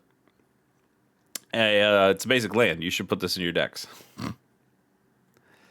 Good joke. Good funny joke. Frantic Search banned in Pauper, guys. Sorry, we can't play Frantic Search. It's too good. But if you need to refresh on why it's so good, Frantic Search is 2 and a blue for an instant. You draw 2 cards, then you discard 2 cards, and then you untap up to 3 lands. So it's a kind of free spell at that point, and that's a little too broken for blue to have. Imagine Tolarian Terror decks being able to Frantic Search 4 times on a turn, discard a bunch of instants and sorceries, plus these instants that all go to the graveyard by being played, and then they just dump all their Tolarian Terrors and Cryptic Serpents on the battlefield. That would be terrible. Absolutely terrible. So that is why this card is banned in Pauper, and probably for other reasons as well. It's just too good. It is just too good. Freedom Fighter Recruit is 1 in a red for a star 2 human rebel ally. Freedom Fighter Recruit's power is equal to the number of creatures you control. We've seen some stuff like this. I don't know if we've seen a creature this cheap have an effect, have an ability like that, which is kind of cool. the two means that it's probably just going to get traded with by most everything you're going up against, and that's a little disappointing. But still, like, this could be kind of nice if you were able to build up either a mono red or even maybe a Boros Pauper deck that just puts a ton of tokens on the battlefield, or just a ton of cheap creatures. This thing becomes real scary. It's okay. Hey, maybe even in like a Rakdos too, where you could have a Blood Fountain or something and be able to kind of raise dead this back to your hand and just keep playing something that is a pretty buff creature. Although if your opponent has some kind of sweeper effects, that's going to be pretty rough on you too. Frog Squirrels. They needed to put this in Bloomburrow, right? That would have been great. Actually, is there a frog squirrel in Bloomburrow? Frogs are blue-green, right? And squirrels were black-green. Now I gotta know. Ooh, gross. I didn't mean to do that. I didn't mean to do that. Let's type in frog. Oops. Frog and squirrel. Nope, it's just this. I mean, there were some clans in Bloomburrow that had, it was like a rat otter, because it was like a rat creature and an otter creature on the same card. So it wasn't slapped together like like this kind of monstrosity was. Anyway, Frog Squirrels is 1 and a green for a 2/2 Frog Squirrel with reach. Strictly better Grizzly Bear. We've said that once or twice. I don't know. Like, it's fun, limited thing. I mean, it's not really limited because it's only in the Eternal format. So, a fun jumpstart card you get to play, but doesn't really show up anywhere else. Geyser Leaper is 4 and a blue for a 4/3 human warrior ally. It's got flying. It's also got Waterbend 4. You can draw a card and then discard a card. That does not require you to only do it on your turn. So you are able to just hold that one up even on your opponent's turn. That could be kind of cool for blue. But it's 5 mana to put a creature down, and I don't think blue really wants to spend that much mana at that point of the game. At that point of the game, you'd rather just hold your mana up so you're able to counter things and get that, like, control the board at that point. And I think if you commit to paying all your mana to put this thing out here, you've probably put yourself in a bad spot where being able to hold up your mana on the next turns is a little less good for you. I like the art though. I like the water swirls around it. Giant Fly is a 2 and a black for a 2/2 flying insect. When you sacrifice another permanent, this creature gets +1/+0 until end of turn. Yeah, we just have cards that kind of do this better. Yeah, this thing flies, but Gixian Infiltrator getting the +1/+1 counter when you sacrifice another permanent is just better. Yeah, Giant Fly. I like the eyes. I like the art here, but yeah, I don't think that goes anywhere. Giant Koi, perhaps. Let's see. It's 4 and double blue for a 5/7 fish. It has Waterbend 3. This creature can't be blocked this turn, and also has Island Cycling 2. I guess it's kind of cool that you can have it be unblocked. But and also, I would say of the cyclers, blue. So blue has an Island Cycling 1 card. It's Lorien Revealed, and it's a sorcery. Whereas all the other colors are creatures. Troll of Khazad-dûm, Oliphant, Generous Ent, and the Eagles in white. So blue doesn't have an Island Cycling creature for 1, and that makes the Island Cyclings for 2 maybe more viable. I haven't seen them. Like, nobody plays the Ice Flan from Final Fantasy in Pauper, from what I've seen. So I don't know that Giant Koi is really going to get play either, but it is in a slightly different space where it is not competing directly against a creature that has a cycling ability that's cheaper than it. I don't know. It's okay. Their life total starts at 20. Going unblocked, that takes a quarter of their life total out in one time. That's not nothing. It's not nothing. Yeah, I like the art too. I like a good big fish.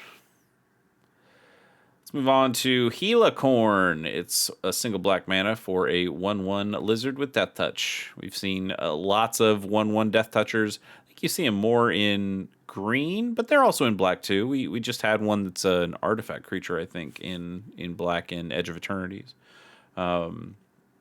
They don't look this fun, but yeah, 1/1 Death Touchers are fine. They have a nice little place, but they don't really show up all that much. Again, it's sad that this is only in the Eternal formats, and so only in like the Jumpstart packs, and not in normal standard, because the lizard type might actually make that more useful in standard right now, with like the Bloom Burrow lizards. Glider Kids is 2 and a white for a 2/3 human pilot ally. It's got flying, and when this creature enters, you scry 1. Normal magic card right there. The ability is not good enough to be in your Orzhov Blade bouncy decks.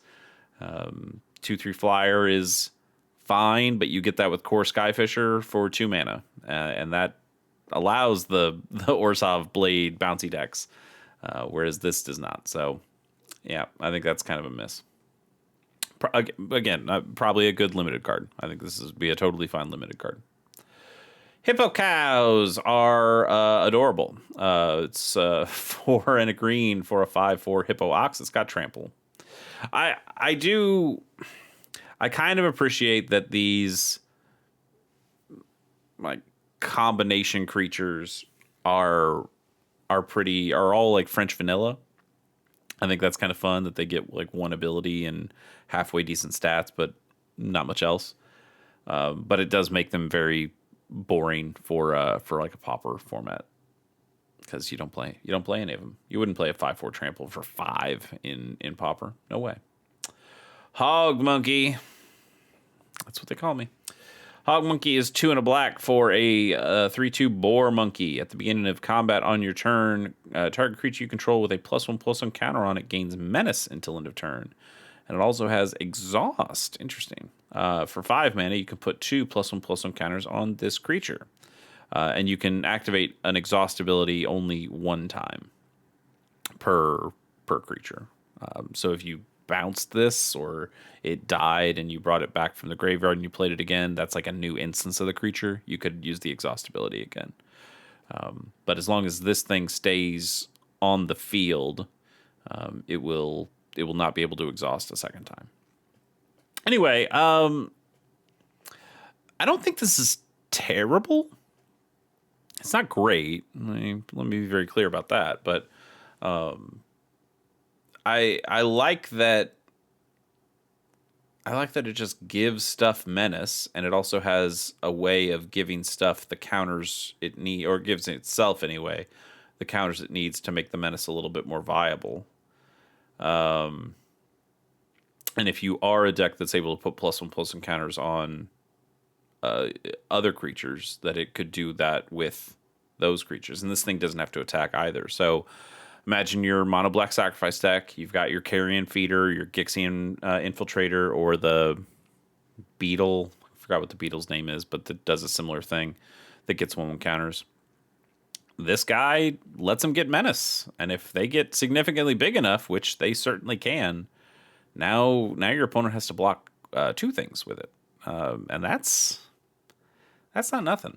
3 mana is a little high to ask for this ability, but I also like that you can play this on your first main phase and get the value out of the first effect. I guess you could technically get the value out of both effects before you even go to combat. So that part's kind of cool. Like, it doesn't say like when this creature attacks, which would require you to wait a turn for that to be able to activate. So he's a little bit better than I've seen in some of the other ones. Also, he's called Hog Monkey. What do you want from me? It's fun. It's fun. You know what? I'm buying 2 copies of Hog Monkey. That's for me. That's for me. With a hyphen in there. Yep. Hog Monkey. I don't think you need to buy copies of Hog Monkey, but I think I'm going to. How to start a riot is 2 and a red for an instant. It's also a lesson. Target creature gains menace until end of turn. And creatures target player controls gets +2/+0 until end of turn. I don't hate that. 1 creature gets menace, and then you get a biggish anthem for all your creatures. It's okay. It's okay. Probably not enough to get super excited about, especially for 3 mana. But it is okay. If you've been able to make a pretty wide board, that can really turn the tide. Iguana Parrot is 2 and a blue for a 2/2 lizard bird pirate. I do like that it's a pirate. And it's got flying, it's got vigilance, and it's got prowess. Those are some pretty nice abilities. 3 mana is asking a little bit too much for it to really see Pauper play, but I like that it's a pirate. So if you got Fiery Cannonade, it doesn't affect this thing. Or if your opponent's playing Fiery Cannonade, it doesn't affect this thing. But more often than not, I think you would play it in like an Is It style deck and be able to blow out an opponent and leave this thing alive. Not only do you leave it alive, if you're playing it, you get the prowess trigger off it too. I like that it has vigilance, so it can, do a bunch of damage to an opponent with the prowess and then stay back to block. I like this thing. I really do. I don't think it goes in any decks, but I'm gonna buy myself 2 copies of this one too, just to hedge my bets a little bit, and also just because I think it's fun. I like it. Iguana Parrot. Cool. Yeah. If this was 2 mana, I would be drooling over this card. I would say get 4 copies now. At 3 mana, I still think it's pretty cool. Inspired Insurgent is 1 and a white for a 2/2 human peasant ally. You can pay 1 mana and sacrifice this creature to destroy target artifact or enchantment. Okay, so we saw the Curious Farm Animals. That costs 1 white, and then the ability costs 2 generic. This is the same overall price, even with the same amount of pips, but you pay more to get it on the board first, and then you can pay less later.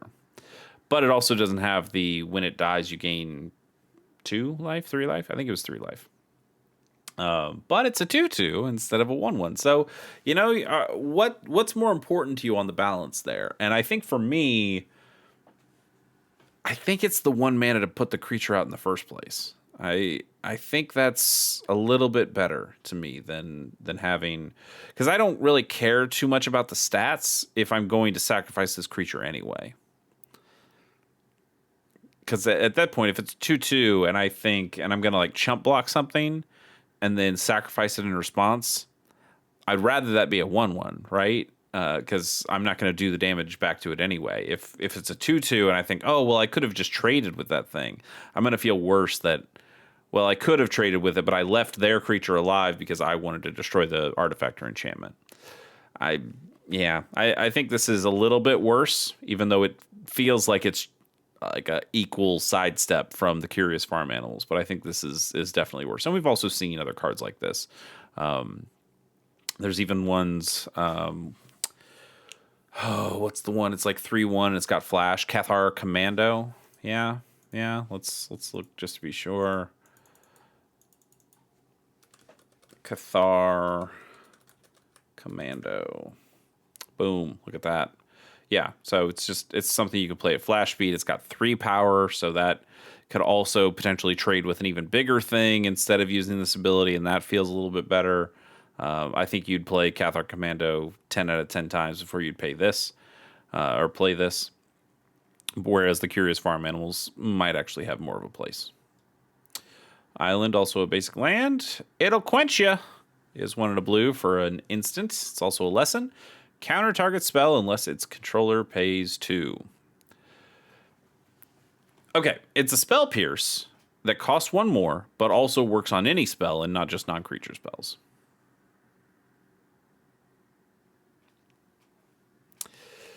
I mean, okay, here's the thing. In Pauper, you're never going to play this because you're going to play Mana Leak instead, which just does this, but the opponent has to pay 3.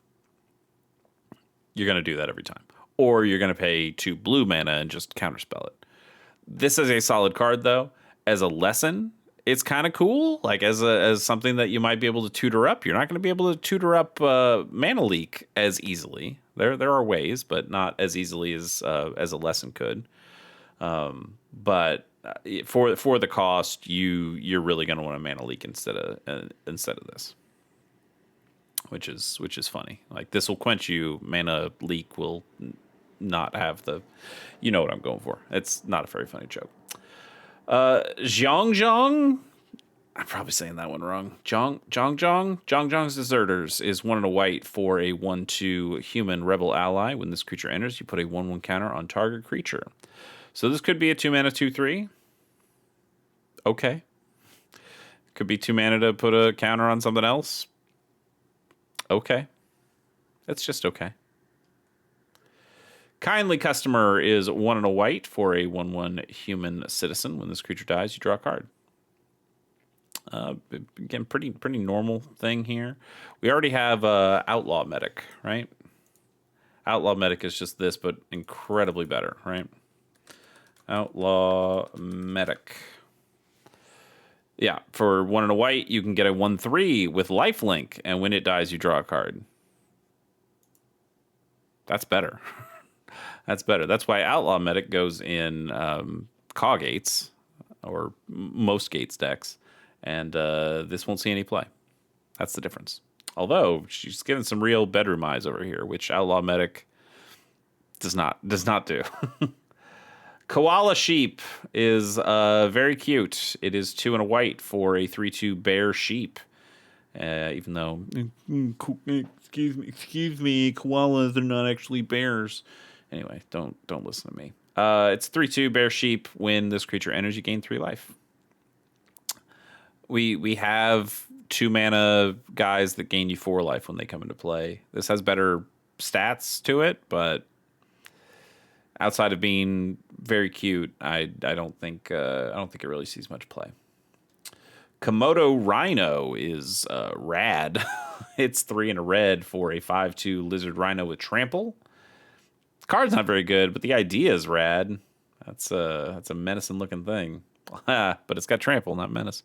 Anyway, Kyoshi Battle Fan is 2 mana for an artifact that's also an equipment. And when this equipment enters, you create a 1/1 white ally creature token, then attach this equipment to it. Equipped creature gets +1/+0, and it equips for 2. This is kind of just what the Monk's Fists, I think, is what it was called from Final Fantasy. Monk's Fist. Yeah, Monk's Fist. Hey, I got it. Yeah.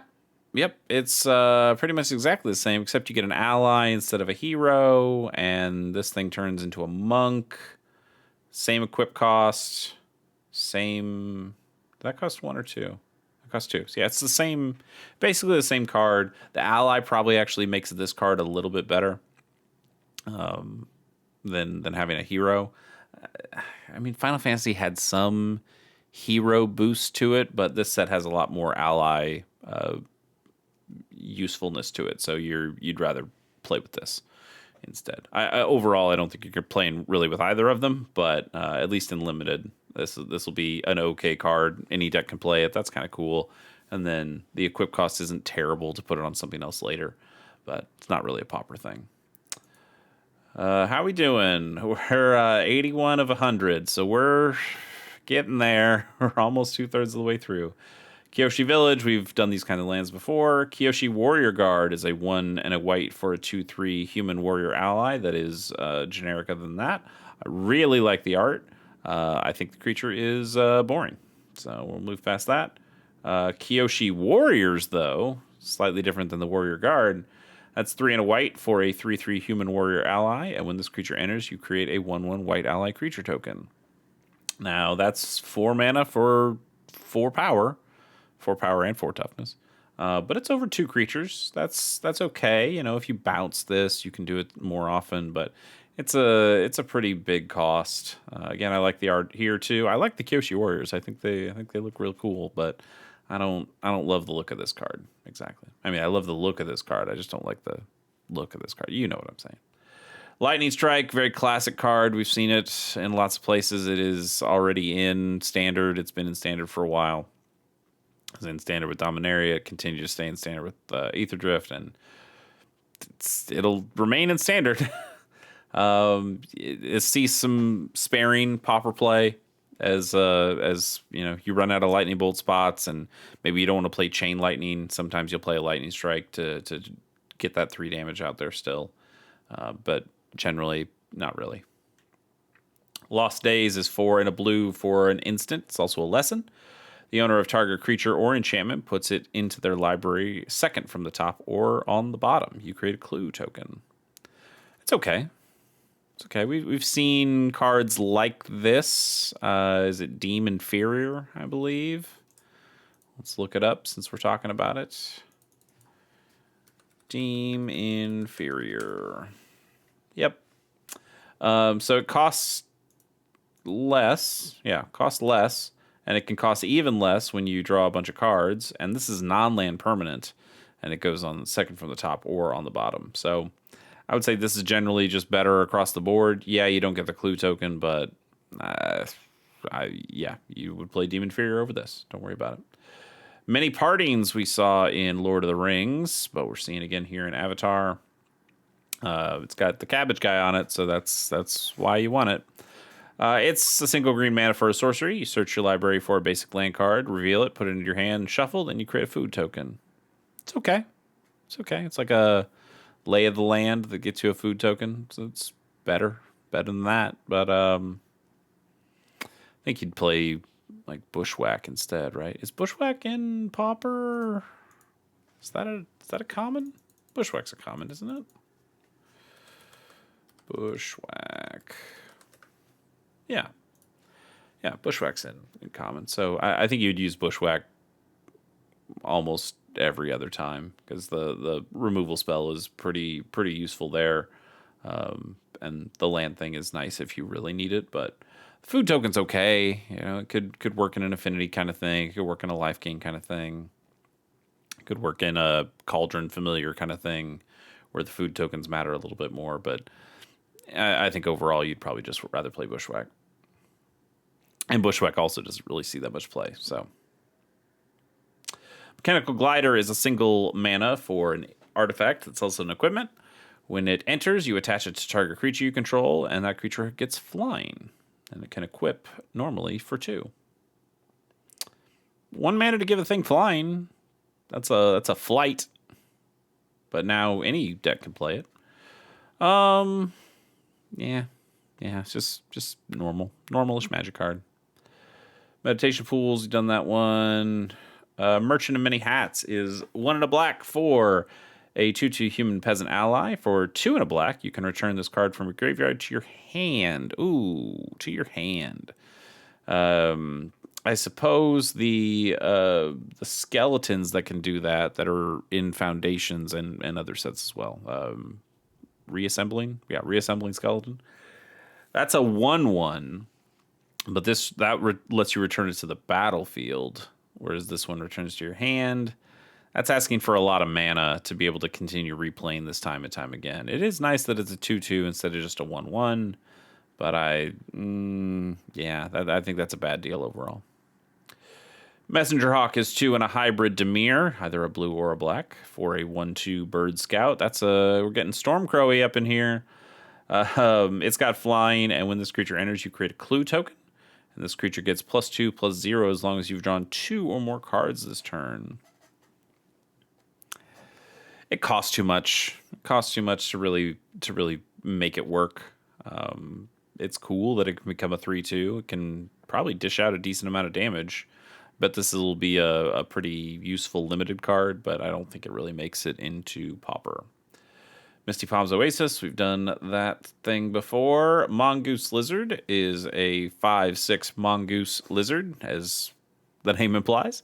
It's got Menace, and when this creature enters, it deals 1 damage to any target and can Mountain Cycle for 2.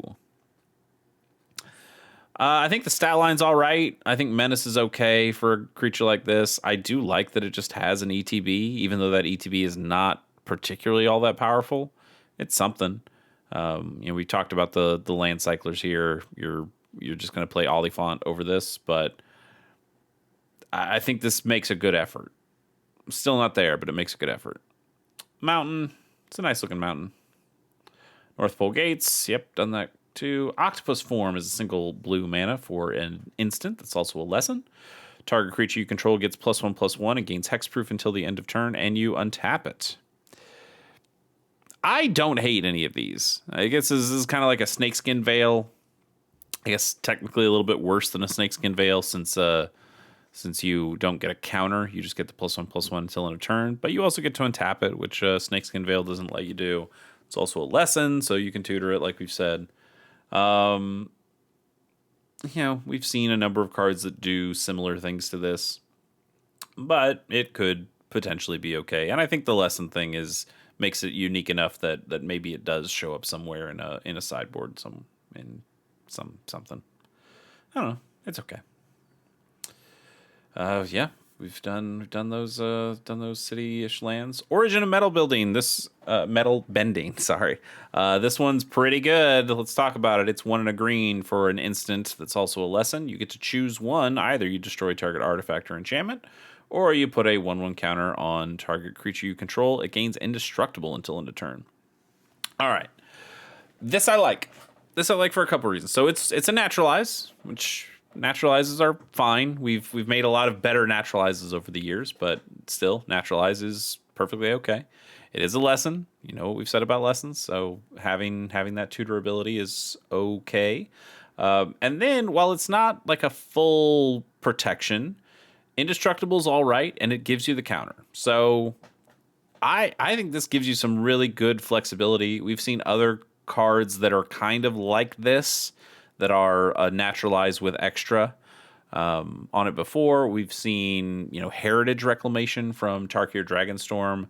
Its second mode allows you to exile a card from a graveyard, I think, and draw a card. And that can be okay, but I think there's so much graveyard hate in all the colors that we have so much graveyard hate available to us. And I think we have a lot fewer protection spells available to us that we feel like we'd want to play.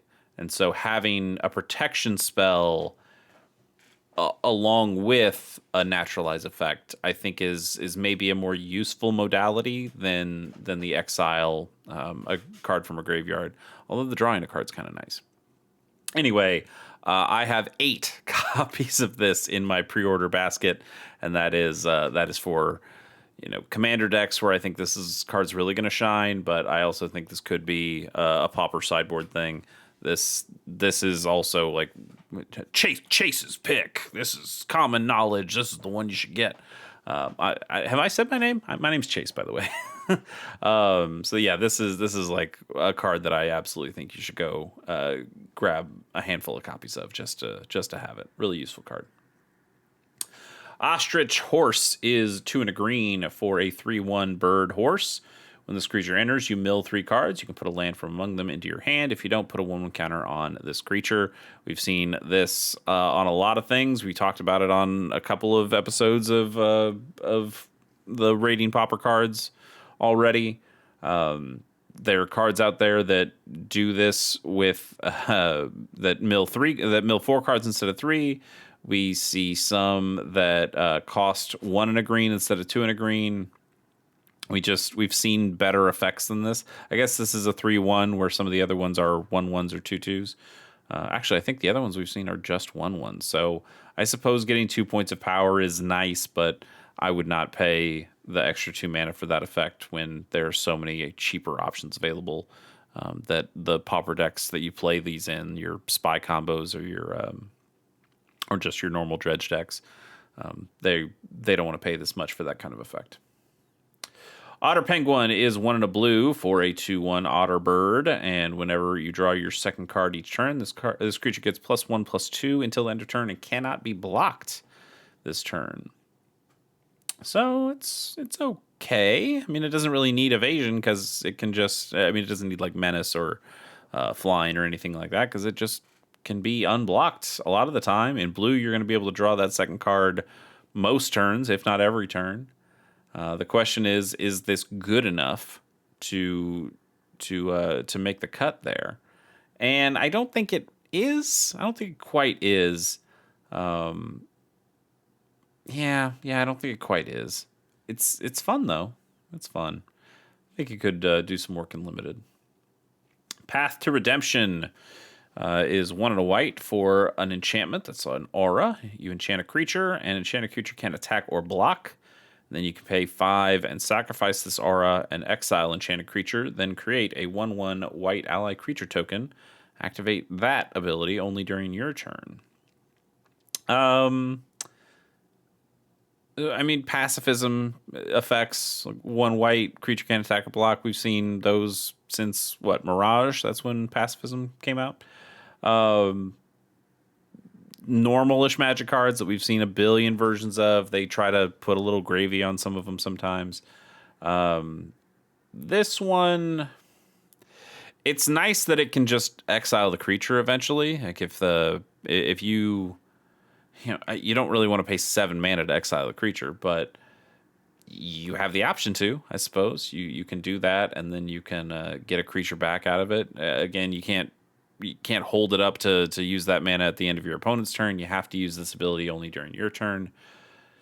But that's still not the worst thing, I suppose. But I think I would rather just play the Journey to Nowhere that exiles the creature underneath that, like your Oblivion Ring style effect, instead of leaving the creature on the battlefield where maybe it can still be interacted with in some way. I would rather just get it out of there. get it off the field entirely. So not really a card I'm thinking of picking up. I think we're getting to the home stretch here. Pillar Launch is a single green mana for an instant. Target creature gets +2/+2 and gains reach until end of turn. Untap it. We've seen a number of untappy instant combat tricks here. This one, you know, I think even in the white one, the very first card we saw, I was like, green does this a little bit more, but it gives it reach instead. And here it is. Here's that thing. Yeah, it's okay. It's fine. More limited than anything. Pirate Peddlers is so close to being a good card for Pauper. Pirate Peddlers is 2 and a black for a 2/2 human pirate. Pirate, again, pretty relatively useful creature type.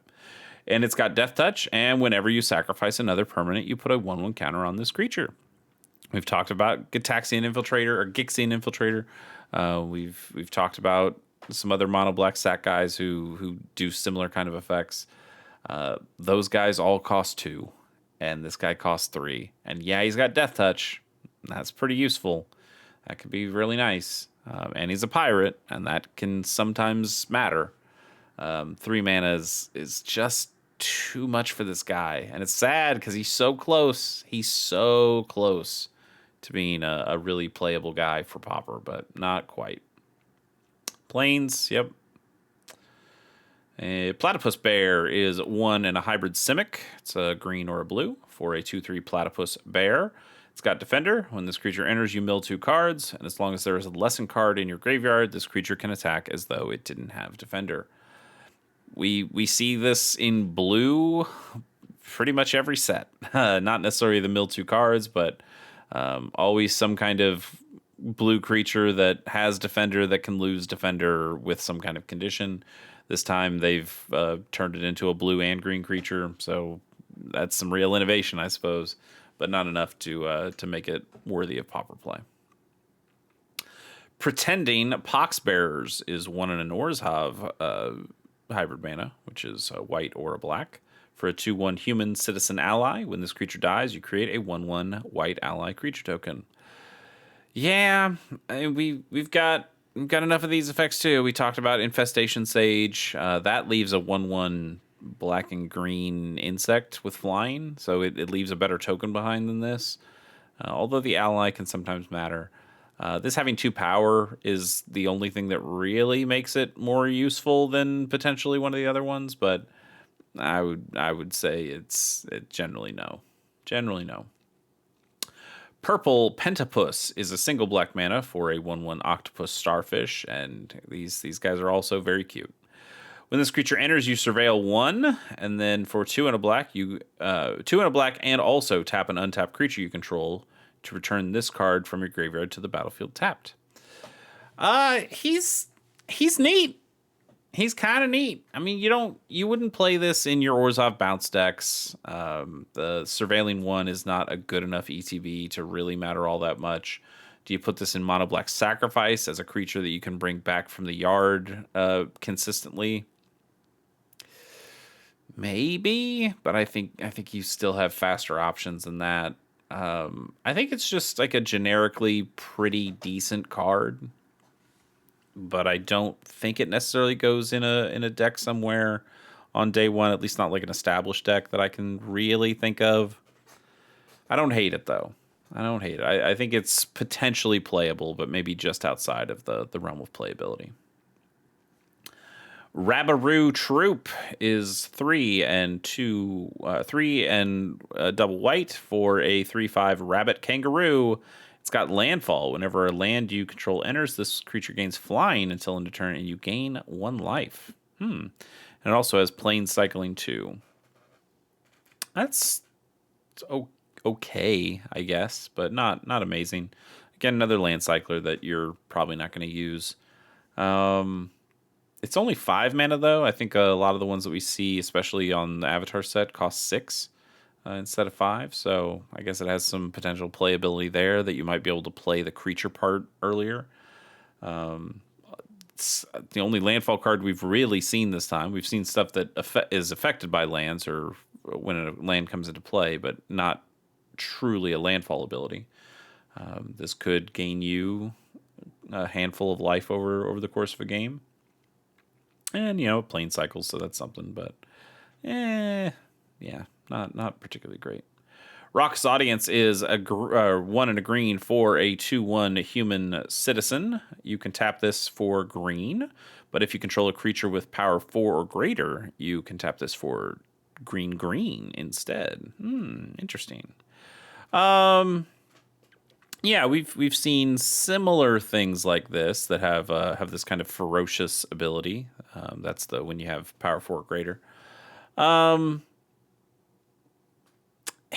It could be okay. It could be all right. I don't know if Pauper's the place to play something like this, because getting a creature with power 4 or greater is a little tougher in this kind of format. Yeah, I don't know. I think maybe it shows up in standard. It's really tough to have a mana dork that's better than Land of War Elves, though, and that's in standard, and it's going to be in standard for a while. So I find it a little difficult to believe that this will really see much play, even though it could potentially be really solid with the adding even more mana when you got a big creature out. Razor Rings is 1 and a white for an instant. Razor Rings deals 4 damage to target attacking or blocking creature. You gain life equal to the excess damage dealt this way. Like what? You take out a 2-power creature and you gain 2 life? Yeah. I like the art. I like the idea, but I don't particularly like these doing damage to attacking or blocking creatures. I want it to do more than that. Elspeth's Strike, I think, at least exiles the creature if it is able to kill it. Now it only does 3 damage instead of 4. I think it only costs 1 instead of 2, though. So there are trade-offs there. But I'm not a big fan of Razor Rings.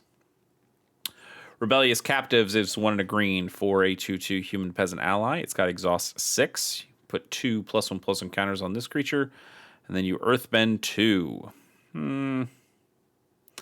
I suppose it's nice to have an early creature that can then do more later in the game. Or if you draw it, or if you draw it late in the game, it doesn't feel like a completely dead draw or a completely useless draw. But I would say it's probably underwhelming no matter when you pick it up. It's just slightly... there are some cards that are really bad in the early game or really bad in the late game, and this card is fine in either version. in either point of the game. I'm not really looking for fine cards. I'm looking for good cards that I can play at specific times. Rocky Rebuke is 1 and a green for an instant. Target creature you control deals damage equal to its power to target creature an opponent controls. So you just get a bite effect for 2 mana at instant speed. It's okay. But we have like Ram Through and things like that just kind of do that with more. So it's not really going to show up in Pauper. Rough Rhino Cavalry is 4 and a red for a 5/5 human mercenary. It's got Firebending 2, so again, when you attack, you get a couple of red mana out of the deal, but it only lasts until end of combat. And this also has Exhaust for 8 mana. You can put 2 1/1 counters on this creature, and it gains Trample until end of turn. I suppose I would rather get like a Trample counter, but that would probably cause Wizards to need to put those kind of counters, those little punch counters in the pre-release boxes, and I guess they don't have to do that now because you don't have those other counters. Or maybe they were keeping those counters. Actually, how many other counters have we seen? It's just the +1/+1s, right? Like, we haven't seen stun counters or any other kind of counters that you get to put on creatures like that. So I don't know. Firebending 2 is pretty cool. 5/5 for 5 is all right. And you know, the exhaust ability at least does give it some late game punch there at the end, but I think it's, especially in red, this costs too much. Your game plans should more or less already be done by then. I do like that the Firebending 2 means that you really only have to pay 6 for the exhaust ability, only 6.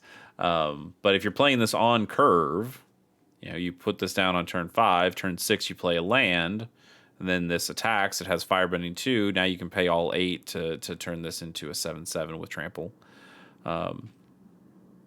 It's a line, I suppose. Maybe not the most efficient one, but it is a line. Rowdy Snowballers is 2 and a blue for a 2/2 human peasant ally. When this creature enters, you tap target creature and opponent controls and put a stun counter on. Hey, there's our stun counter. So they do have to put stun counters in the box. Yeah, I don't know. It's not that great. We have the Cryogen Relic that, you know, you have to pay to play it and then pay to sacrifice it again, but that can put stun counters on things, and I think that's just a little bit better than it's a lot of it better than a 2/2 creature that's vanilla otherwise. But I suppose if you're in like an especially bounce heavy deck or flicker heavy deck, that being able to put stun counters on stuff, and it also taps the creature before you put the stun counter on it, so that is kind of useful as well. I don't think it's going to see any play, but I also think there's probably just effects that do this a little bit more efficiently or better, but I see where it could be used. Rumble Arena, I think, is a fun one here. It is a land that has Vigilance. That's cool. But when this land enters, you scry 1. That's not bad. It can tap for colorless, or you can pay 1 and tap it to add a mana of any color. So it filters. That's pretty neat. You know, it's not as good as we've seen a couple of Surveil lands that come in and do everything this card does except Surveil instead of scry, but they don't have Vigilance. And why would your land need Vigilance, right? But it's because of the earthbending in here. So if you can earthbend this land, then it does have Vigilance, so you can attack with it and then use that mana later, which is cool. It's a neat thing. I like that this just doesn't become a creature land. Like, you have to actually do the earthbending work to it, or in other formats like Pauper or something, you'd have to find something else that animates lands. This thing's not just going to animate itself. You got to do a little bit of work to unlock the value out of this. And I think that's what I'd like Magic to be more of, is doing more of the work to unlock things rather than just it all being on this card. But you also have heard me and probably will continue to hear me talk about cards. It's like, oh, well, it's nice that it's just on the card for you. Because it is. It is convenient, even though I kind of wish it was less convenient. Anyway, I think Rumble Arena is kind of cool. I don't know if it necessarily sees Pauper play, but especially when I think those Surveil lands are all just kind of better than it. But if Earthbending becomes a real thing, this you probably will see more copies of. Run Amok, card we've seen a number of times before. Dominaria, Kaldheim, etc. 1 in a red for an instant. Targeting a attacking creature gets +3/+3 and gains trample until end of turn. That's not bad. That's not bad. Yeah, you can only use it on attacking creatures, which is a bit of a bummer, but +3/+3 is a real boost and trample. And in red for 2 mana, I don't think that's too bad. I don't think that's too bad at all. Saber-tooth Moose Lion is 4 and double green for a 7/7 elk cat. It's got reach and it's got forest cycling 2. Yeah, it's fine. That's about it. It's fine. Sandbender's Storm is 3 and a white for an instant. Choose 1, destroy target creature with power 4 or greater, or you earthbend 3. I think 4 mana is asking a little bit too much for either of those effects. If this was 3 mana, I'd like it more, but I still wouldn't like it all that much. But I suppose they think it being at instant speed justifies the 4 mana, and I'm not sure it really does. I like the art, though. Serpent's Pass, we've done those lands. Sledding Otter Penguin is 2 and a white for a 2/3 otter bird. Pay 3 mana and put a 1/1 counter on this creature. I like that you don't have to tap to do it. Like, tap the creature itself to do it. And it's not locked to once per turn, so it could just be something that you, at the end of your opponent's turn, you've kept up all your mana, and then you just dump that into counters on this creature at the end of their turn. It's okay.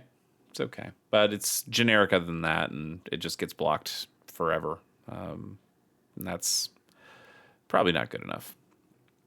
Sokka Sword Trading is 1 and a white for an instant. That's a lesson. Target creature gets +2/+2 until end of turn. And you create a clue token. Yeah, kind of normal. Moving on, we are so close. We're so close. We got a page and just a couple cards after that. So we're almost out. Sold Out is 3 and a black for an instant. Exile target creature. If it was dealt damage this turn, create a clue token. So you always get to exile the creature. Then you get a little gravy if it was dealt damage this turn. I mean, it's nice to exile something. But this costs quite a bit for this effect. Stand United is 1 in a hybrid Selesnya. That's a green or a white for an instant. Target creature gets +2/+2 until end of turn. If it's an ally, scry 2. Yeah, I don't really like this at all. I would rather the one that's a single green mana and I get +2/+2 and reach, or the white one that's +2/+2 and flying. This is kind of the worst of both worlds, and I don't really care about the scry 2 on this. Yeah, I don't like that. Sunblessed Peak, Swamp. Hey, we got to skip through a couple there. That's nice. Swamp Snare Trap is 2 and a black for an enchantment aura. This spell costs 1 less to cast if it targets a flying creature, or a creature with flying. It enchants a creature, and enchanted creature gets -5/-3. That's a pretty decent negative there for what is essentially 2 mana if you're hitting the right kind of creature type. My question is, like, which creature is asking for this? Like, what's the menace in Pauper right now that really needs to be stopped with a -5, -3? And my first answer would be, oh, well, it's those damn serpents in the Tolarian Terror deck, but those don't fly. So -5, -3 to those, like, sure, but then you're paying the 3 mana for it. And at that point, I'd rather just kill the creature. I'd rather find something that just kills it. And, you know, with the Tolarian Terror being the Ward 2, you got to pay even more for it. I don't think that's particularly your target. So what is your target? And I don't know if I know at that point. Like, your Troll of Khazad-dûm, I guess, your Generous Ents. But I think, honestly, at some point you just have cheaper options that just kill the creature straight out. And there's not a ton of indestructibility in Pauper. There's some. I actually have a deck that is about making the nutrient block from Edge of Eternities into a creature, and then that creature, because the nutrient block has indestructible, that creature then is like tougher to take out, and this would be a card that takes that out. But that's a very niche a niche strategy. So I don't think this card is all that good. Even though -5, -3 sounds pretty good, especially at 2 mana. I just don't think you have the opportunity to play this against too many threats in Pauper where you're really going to get the value out of it. The Art of Tea is 1 and a green for an instant lesson, and you put a 1/1 counter on up to 1 target creature you control and make a food token.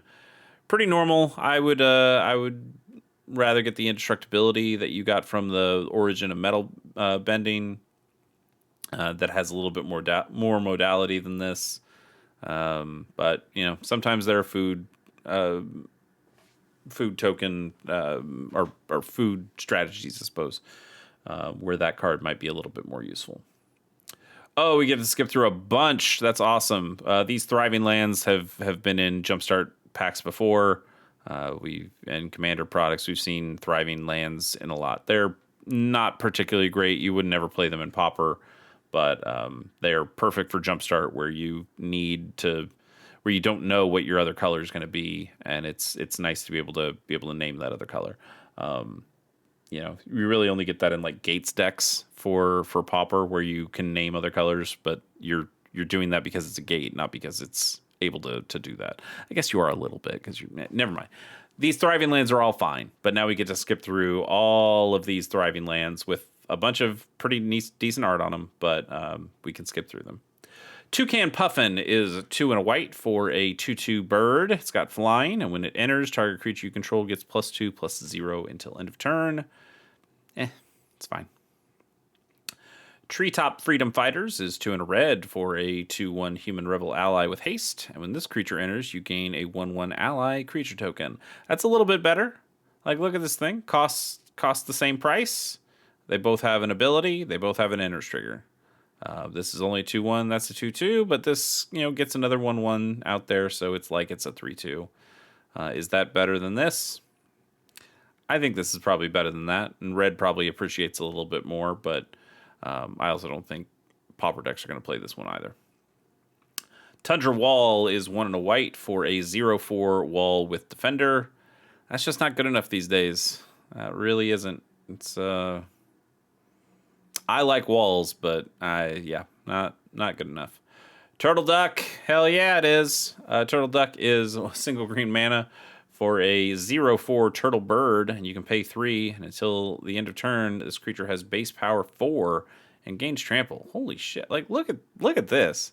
2 mana for a 0/4, can't attack, can't do shit.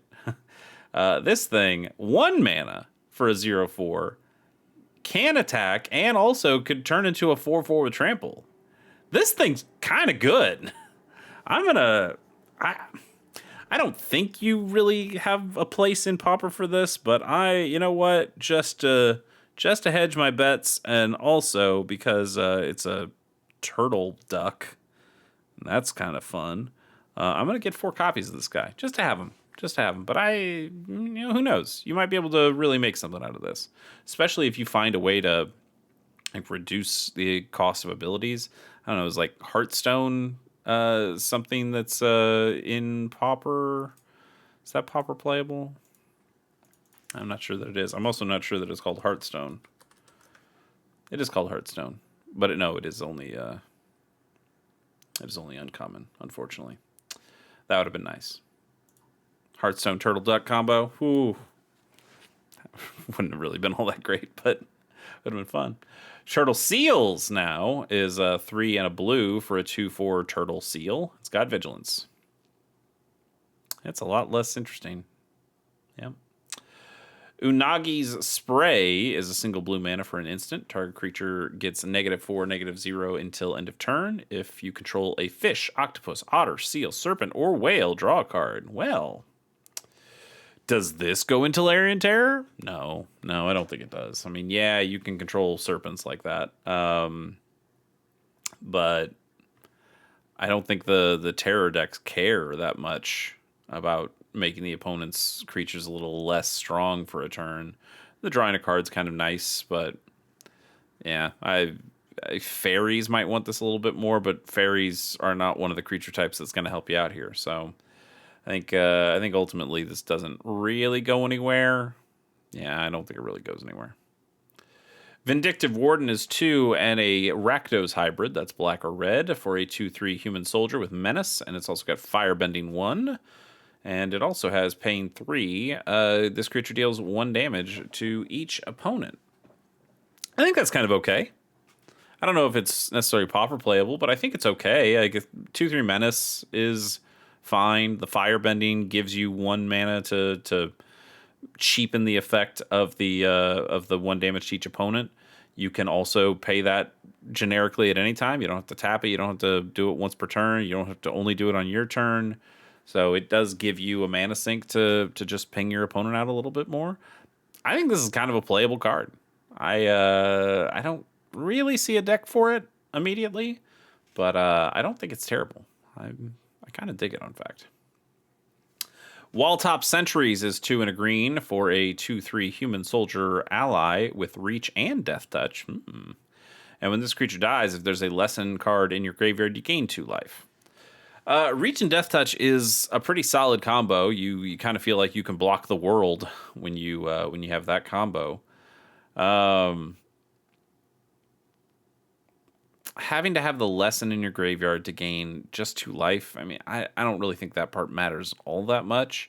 You're not gonna be heartbroken if you don't have a lesson in your graveyard when this thing dies. But you are also paying 3 mana to block, and I think you can pay less mana to have something that blocks, right? I mean, this can attack too. I still don't love it. Wandering Musicians is 3 and a Boros hybrid. That's red or white for a 2/5 human bard ally. Whenever this creature attacks, creatures you control get +1/+0 until end of turn.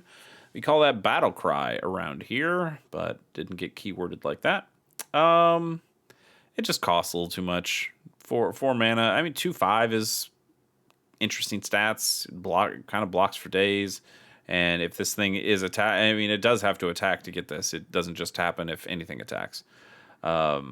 So you're kind of paying 4 mana for a 3/5 at that time, but without this having some kind of keyword ability on it, like if this had flying, okay, now we're really having a good conversation here. If this thing had menace, okay. But I don't know. I don't think the battle cry is quite enough to really make this worth it. Is this our final 9 cards? 8 cards? 9 cards. 9 cards. Let's get through it. Warship Scout is a single red mana for a 2/1 human scout. It is a Savannah Lions in red. It's not good enough. Not good enough these days. It's kind of sad that Savannah Lions is not good enough for Pauper, even in another color. Waterbending Lesson is 3 and a blue for a sorcery that's also a lesson. You draw 3 cards, and then you discard a card unless you waterbend 2. So, paying 4 mana to draw 3 cards, and then discarding 1. It's okay. And then the waterbend 2, hey, you get to keep all 3 cards, but you got to tap down a couple tokens or pay 6 mana. 6 mana to draw 3 cards is not very good. So you really do want to tap the stuff to waterbend to make that effect okay. I think this mostly just gets skipped over for better options. Better and cheaper options that just end up being more efficient. Water Tribe Captain is 2 and a white for a 3/3 creature that is a human soldier ally. You can pay 5, and creatures you control get +1/+1 until end of turn. It feels like somebody forgot to put Waterbend on this, right? Like, it's a Water Tribe Captain. Why would not have Waterbending? Paying 5 mana to give an anthem until end of turn. I don't think that's very good. I don't think that's very good at all. Honestly, even if it had waterbending 5, I think this would still be pretty bad.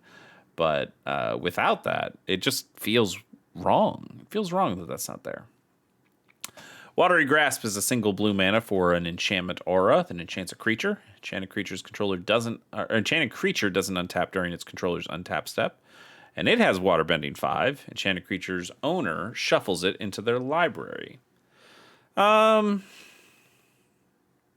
I don't love it. because the creature has to be tapped first. Like this doesn't tap the creature when it comes into play. So the creature has to be tapped first, so it's not going to work on vigilant creatures. I think it limits its abilities quite a bit there. It is nice that you can force them to shuffle it back into their library. That's cool. That's a nice way of getting rid of something, like basically exiling it with a very small chance of them drawing it again. I don't love it though. I think we just have other options that work better. Wolf Cove Villager is a single white mana for a 2/2 human peasant. This creature enters tapped. We've got a black card that's like this, right? Is that... It's not Shambling Ghast, is it?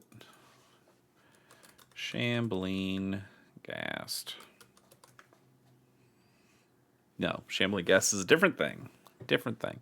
But there is a zombie that's a 2/2 for 1 that enters tapped. And it's kind of cool. It's kind of cool. Like 1 mana for a 2/2? Hell yeah. Better than Savannah Lions. But it entering tapped tones it down a little bit. And also it's just generic other than that. And that's not good enough. I think we're down to our last 3 cards maybe. Yip is a single white mana for an instant. That's a lesson. Target creature you control gets +2/+2 until end of turn. If that creature is an ally, it also gains flying until end of turn. Yeah, that's just worse than the Angs, the first card we saw, right? It's just worse. Is the Angs one not a lesson? I don't know if the Angs one was a lesson. So maybe that's where this comes in, or maybe that one was in the Eternal format one, and this one's in the main set.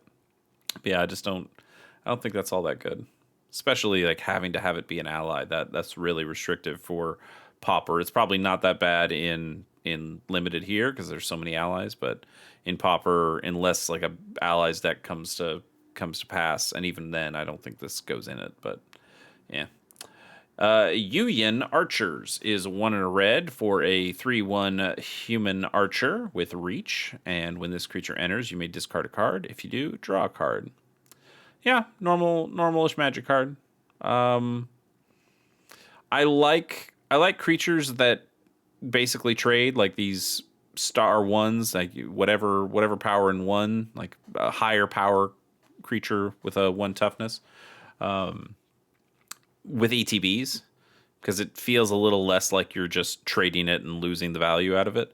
And this one, hey, you kind of got a spell out of the deal too. You got to rummage here. You got to discard and a draw, and now you have something that blocks and can trade, and that doesn't feel as stingy bad as it can when you play a creature and you know you're just going to block with it and let it die. Like, at least you're getting a little value out of it.